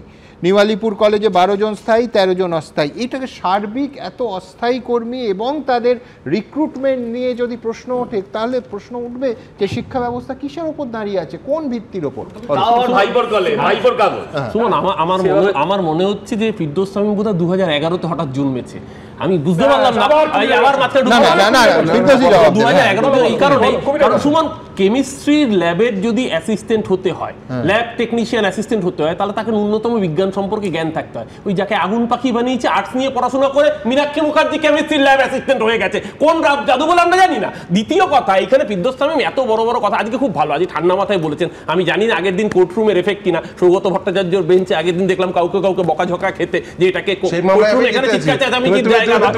আমার ভালো লাগলো আজকের আর্গুমেন্টটা দেখে, ঠান্ডা মাথায় ভালোভাবে যুক্তি দিয়ে বক্তব্য দেওয়ার চেষ্টা করেছে। কিন্তু 2011 পরে জন্মেছে আমি জানতাম না যে 2011 আগে এই যে সুজন বাবুর পরিবারের কজন চাকরি পেয়েছে, সিপিএম এর এক একজন পরিবারের কজন চাকরি করতে তদন্ত হয়ে যারা 34 বছরে বাম আমলে চাকরি পেয়েছে দুর্নীতির মাধ্যমে, তৃণমূল সরকার তাদের গ্রেফতার করেনি কেন, এখনই বা গ্রেফতার করছে না কেন? কিন্তু এত আপনারা জানেন শব্দ দূষণে আমার খুব কষ্ট হয়। আমার পরের প্রতিবেদন ইনভেস্টিগেশন নিয়ে, যে এই যে মেডিকেল রিপোর্ট, সেই মেডিকেল রিপোর্ট কি বলছে, এফআইআরে মেয়েটি যে অভিযোগ করেছে তার সত্যতা বাস্তবতা কি মেডিকেল রিপোর্টে দেখা যাচ্ছে? বোঝা যাচ্ছে, দেখুন। কসবা গণধর্ষণের অভিযোগে তরুণীর ঘাড়, গলা ও বুকে আঁচড়ের দাগ রয়েছে। যৌন নির্যাতনের আশঙ্কা উড়িয়ে দেওয়া যায় না। সূত্রের খবর, 2 মেডিকেল কলেজের রিপোর্টেই এই বিষয়টি উঠে এসেছে। অভিযোগকারিনীর গোপনাঙ্গে আঘাত ও রক্তক্ষরণের প্রমাণ মিলেছে বলেও কলকাতা মেডিকেল কলেজের রিপোর্টে উল্লেখ করা হয়েছে বলে সূত্রের খবর। বুধবার রাতে গণধর্ষণের অভিযোগ সামনে আসার পর বৃহস্পতিবার রাতে ন্যাশনাল মেডিকেল কলেজের এমার্জেন্সি বিভাগে মেডিকো লিগাল টেস্ট হয় নির্যাতিতার। সূত্রের খবর, এরপর রিপোর্টে বলা হয় নির্যাতিতার ঘাড়ে, গলার আশপাশে এবং বুকে আঁচড়ের দাগ রয়েছে।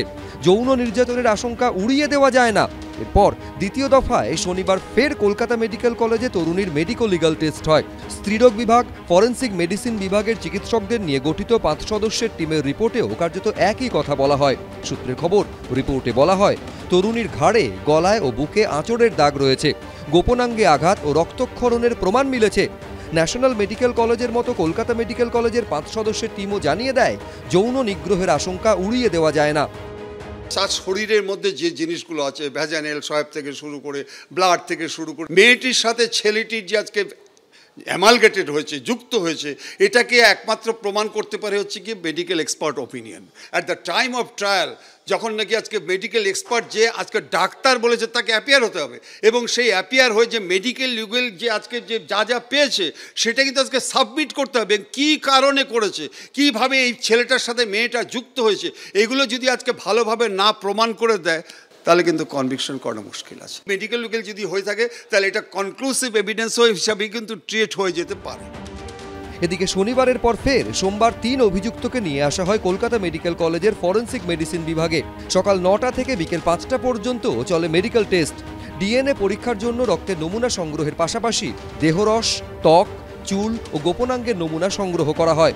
মেডিকেল কলেজ সূত্রে খবর, মূল অভিযুক্তের শরীরেও মিলেছে আঁচড়ের দাগ।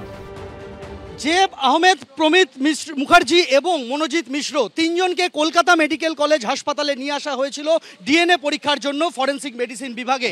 তিনজনকে কলকাতা মেডিকেল কলেজ হাসপাতাল থেকে আবারও লালবাজারে নিয়ে যাওয়া হচ্ছে। মনোজিৎ, ভয়ঙ্কর অভিযোগ আপনাদের বিরুদ্ধে। মনোজিৎ, তৃণমূল ছাত্র পরিষদ আপনার সঙ্গে সম্পর্ক অস্বীকার করেছে, কিছু বলবেন?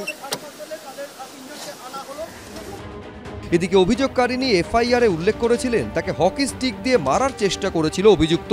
আগেই ঘটনাস্থল থেকে সেই হকি স্টিক পোশাক বাজেয়াপ্ত করেছিল পুলিশ। এদিন বাজেয়াপ্ত করা যাবতীয় সরঞ্জাম ফরেন্সিক পরীক্ষার জন্য পাঠায় পুলিশ। ঝিলম করঞ্জাই, সন্দীপ সরকার, সুদীপ্ত আচার্য, এবিপি আনন্দ।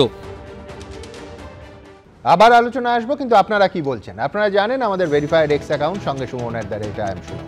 প্রচুর মন্তব্য, দ্রুত একটা মন্তব্য নিয়ে নেব।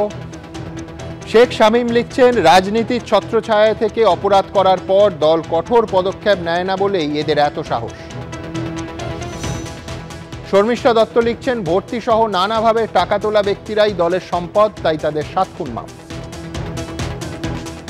কৃষ্ণচন্দ্র ভল লিখছেন, প্রশাসনের প্রত্যক্ষ প্রশ্রয়ই দুষ্কৃতীদের স্বর্গরাজ্য হয়ে উঠেছে পশ্চিমবঙ্গ। সুভাষ ঘোষ রাজা লিখছেন, আইন কলেজেই আইন লঙ্ঘিত হলে তার থেকে বিস্ময়কর আর কিছু হতে পারে না।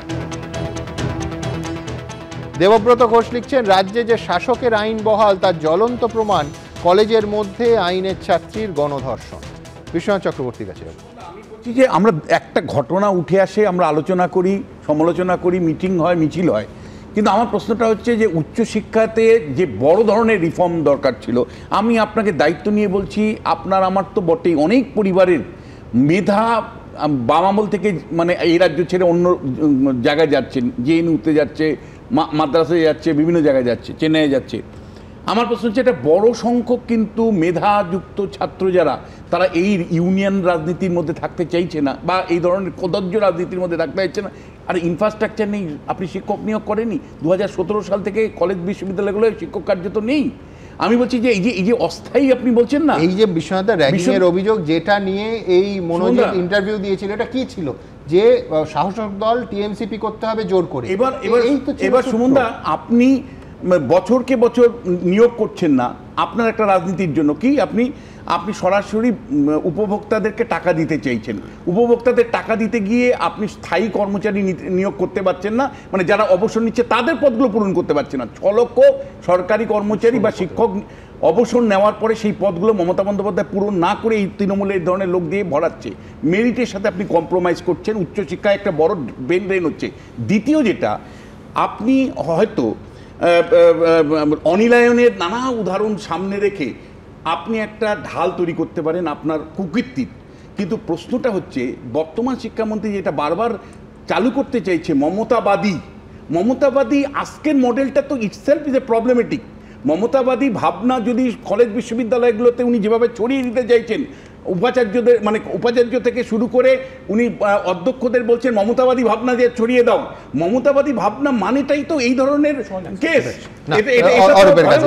আলটিমেটলি লক্ষ্যবস্তুটা হচ্ছে গরিব মানুষ কেন অর্থনৈতিক বেনিফিট পাবে, এটা গাপ্পদাও হতে পারে, অনেকের গাপ্পদাও হতে পারে। দ্বিতীয় জায়গা পাবে না, এটা যোগ করে জায়গা পাবে কি হয়? গজেন্দ্র চৌহান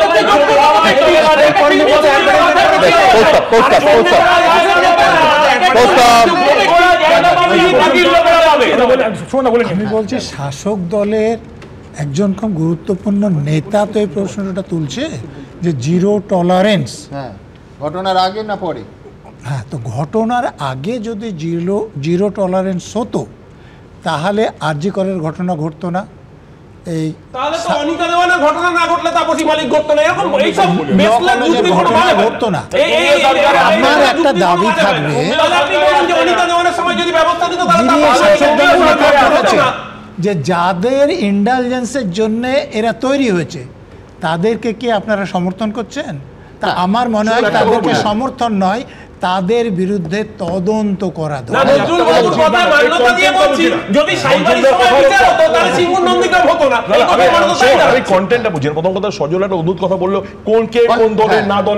মুশকিল হচ্ছে ও মনে করছে এক কথা, অগ্নিমিত্রা পাল মনে করছে আরেক কথা। অগ্নিমিত্রা পাল বলছে আমার রাজ্য পুলিশের ভরসা আছে, সিবিআই এর ভরসা নেই। আবার ওর এক কথা হচ্ছে এই ফ্যাক্ট ফাইন্ডিং টিমটা ওদের দলে গিয়ে তদন্ত করা উচিত। সবচেয়ে গুরুত্বপূর্ণ যেটা সেটা হচ্ছে স্টুডেন্টস ইউনিয়ন নির্বাচন চালু করতে হবে। স্টুডেন্টস ইউনিয়ন নির্বাচন চালু করছে না বলে একটা নেক্সাস তৈরি হচ্ছে, এই ম্যাঙ্গোদের সাথে, বিকাশ ভবনের সাথে, গভর্নিং বডির প্রেসিডেন্টের নেক্সাস, ঠিক যেমন ভাইপো বিজয় মিস্ত্রি সারা নেক্সাস একদম। আমি ছিল না, আমার বক্তব্য খুব পরিষ্কার, আমার বক্তব্য খুব পরিষ্কার। বেশ বেশ বেশ বেশ, এই দুজনকেই থামালাম।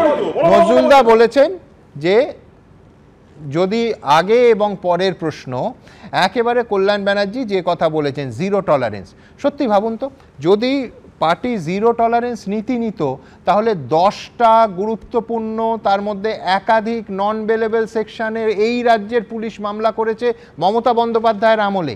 এই রকম একজন দাগি ছাত্র নেতাকে সত্যি যদি জিরো টলারেন্সে তৃণমূল বিশ্বাস করত, তাকে কেন অস্থায়ী পদে সেই কলেজেই চাকরি দেবে? সমস্যাটা যে সেই জিরো টলারেন্সে বিশ্বাস করলে আজকে ঘটনার পর জিরো টলারেন্স বলতে হতো না। কিন্তু পাশাপাশি এটা আমিও বলবো যে নিঃসন্দেহে তার পরবর্তী পদক্ষেপ পুলিশের গ্রেফতারি এবং এখনও পর্যন্ত যা তথ্য প্রমাণ, নজরুলদার সঙ্গে আমি একমত যে কেন এই অধ্যক্ষ সেইটা আরও স্পষ্ট হয়ে সামনে আসা উচিত। কিন্তু তার যে গতি সেইটাও কিন্তু পাশাপাশি যেটা আরজি করে আমরা দেখতে পাইনি, ঠিক উল্টো অভিযোগ উঠেছিল, এখানে কিন্তু সেই তৎপরতা দেখতে পেয়েছি, এটাও বলতে হবে। কিন্তু এইখান থেকে আমার পরের প্রতিবেদনে যাব। ফ্যাক্ট ফাইন্ডিং কমিটি এতক্ষণে দেখলেন, সেই ফ্যাক্ট ফাইন্ডিং টিম নিয়ে এতক্ষণ চাপানুতর কি হলো আজকে দেখুন। महिला मुख्यमंत्री होने के बाद जिस प्रकार से महिलाओं के ऊपर अत्याचार बढ़ रहे हैं, और एक केस नहीं है, ऐसे बहुत केस हैं। নিজেদের শাসিত রাজ্যগুলোতে অপরাধের মালা, সেখানে ফ্যাক্ট ফাইন্ডিং টিম যায় না কেন? কসবা গণধর্ষণ কাণ্ডে সোমবার শহরে পৌঁছয় বিজেপির 4 সদস্যের কেন্দ্রীয় ফ্যাক্ট ফাইন্ডিং টিম। এতে ছিলেন বিজেপি সাংসদ ও প্রাক্তন কেন্দ্রীয় মন্ত্রী সত্যপাল সিং, প্রাক্তন কেন্দ্রীয় মন্ত্রী মীনাক্ষী লেখি, বিজেপি রাজ্যসভার সাংসদ বিপ্লব কুমার দেব এবং বিজেপি রাজ্যসভার আরেক সাংসদ বরুণ কুমার মিশ্র। প্রতিনিধি দলের সদস্যরা লালবাজারে গিয়ে পুলিশ কমিশনারের সঙ্গে দেখা করে কসবার ল কলেজে পৌঁছন। সেখানে তাদের প্রথমে ঢুকতে বাধা দেওয়ার অভিযোগ ওঠে পুলিশের বিরুদ্ধে। সবকিছু তো এরা নবান্নের কথা বলে, নবান্নের কথা বলছে। এরপর পুলিশ বিজেপির ফ্যাক্ট ফাইন্ডিং টিমকে কলেজের ভিতরে ঢুকতে দেওয়ার অনুমতি দেয়। এই সময় কলেজের বাইরে আর্জি করে রাত দখল আন্দোলনকারীদের সঙ্গে বচসায় জড়িয়ে পড়েন বিজেপি কর্মীরা। যে আজকে যারা সাউথ কলকাতা ল কলেজের জন্য এত গলা ফাটাচ্ছেন, কি তাদের মধ্যে কিছু জন আজকে এনারা আসিফার কোথায় ছিলেন? ধর্ষকদের সমর্থনে যখন বিজেপি জাতীয় পতাকা হাতে মিছিল করেছিল তখন তারা কোথায় ছিলেন? কেন্দ্রের ফ্যাক্ট ফাইন্ডিং মিশন এসছে, যারা আরজি কর কেস ডুবিয়েছে, যারা নিজের দলের চন্দন দাস খুন হয়েছে, যারা নিজের দলের তামান্না খাতুন খুন হয়েছে, তারা এখানে এসে same party, ruling party Trinamool কংগ্রেসের দালালি করতে এসছে। এরপর সাংবাদিক বৈঠক থেকে মমতা বন্দ্যোপাধ্যায়কে তীব্র আক্রমণ করে বিজেপির কেন্দ্রীয় টিমের সদস্যরা। তৃণমূল কংগ্রেসের স্টেট স্পন্সর গুন্ডামি, মহিলা বলাৎকার করার ব্যবস্থা, তার কারণে ওয়েস্ট বেঙ্গলের বাংলাতে লাগাতার হচ্ছে। তার জন্য আমি মমতা ব্যানার্জিকে সাবধান করছি, সাবধান হয়ে যান, এই দেশের মহিলাদের সঙ্গে এভাবে অত্যাচার করা যাবে না। সংবেদনশীল প্রশাসন, মাননীয় মুখ্যমন্ত্রীর নেতৃত্বে পুলিশ অ্যাকশন নিচ্ছে। কসবার ঘটনা সঙ্গে সঙ্গে ধরা পড়েছে। বেশ কয়েকটা ঘটনায় রাজ্য পুলিশ তদন্ত করে কোর্ট থেকে ফাঁসির রায় করিয়ে এনেছে। ফলে নিজেদের শাসিত রাজ্যগুলোতে অপরাধের মালা, সেখানে ফ্যাক্ট ফাইন্ডিং টিম যায় না কেন? বিজেপির ফ্যাক্ট ফাইন্ডিং টিম দলের সর্বভারতীয় সভাপতি জেপি নাড্ডার কাছে রিপোর্ট জমা দেবে। অর্ণব মুখোপাধ্যায়, হিন্দোল দে ও আশাবুল হোসেনের রিপোর্ট, এবিপি আনন্দ। এই বাংলায় পরিচালক টেকনিশিয়ান সংঘাতে ফের থমকালো শুটিং। এবার বাধার মুখে পড়লেন অভিনেতা পরিচালক অনির্বাণ ভট্টাচার্য। তার মিউজিক ভিডিও শুটিংয়ে এলেন না টেকনিশিয়ানরা। আশঙ্কা প্রকাশ করে অনির্বাণ বলছেন, এবার যদি দেখা যায় যে আমাকে আরও মাস 6 বা মাস 3 কেউ অভিনয়ের জন্য বলছে না, তাহলে বোধহয় অভিনয়ও বন্ধ হয়ে গেল। যদিও ফেডারেশনের সভাপতি স্বরূপ বিশ্বাস জানিয়েছেন বিষয়টি তাদের জানাই নেই। টালিগঞ্জ স্টুডিও পাড়ায় ফের অচলাবস্থা।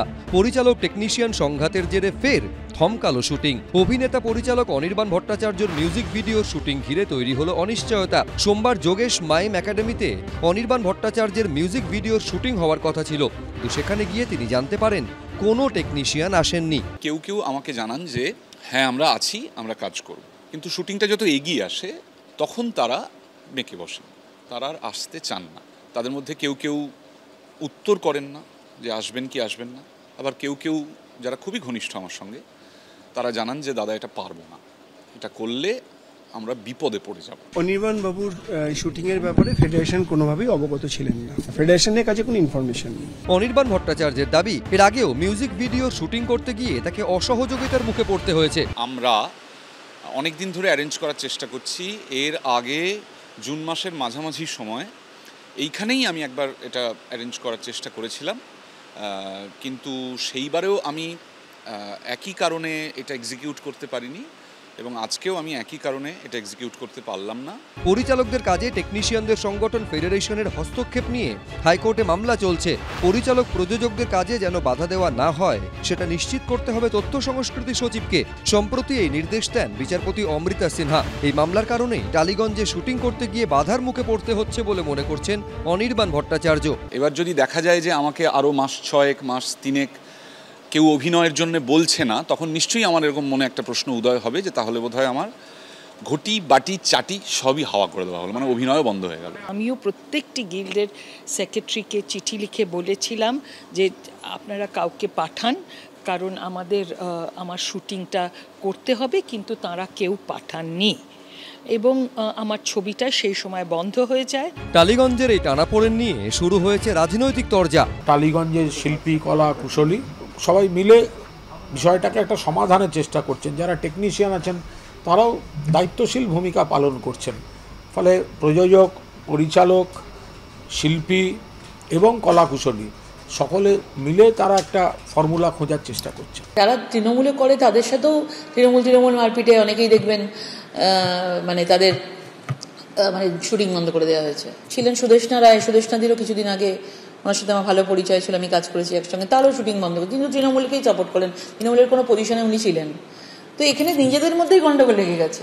জুন মাসের শুরুর দিকেই টেকনিশিয়ানদের বিরুদ্ধে অসহযোগিতার অভিযোগ তুলে শুটিং বন্ধ করে রেখেছিলেন পরিচালক কিংশুক দে। এবার একই অভিযোগ তুললেন অভিনেতা পরিচালক অনির্বাণ ভট্টাচার্য। আবির দত্ত, অতসী মুখোপাধ্যায়ের রিপোর্ট, এবিপি আনন্দ, কলকাতা।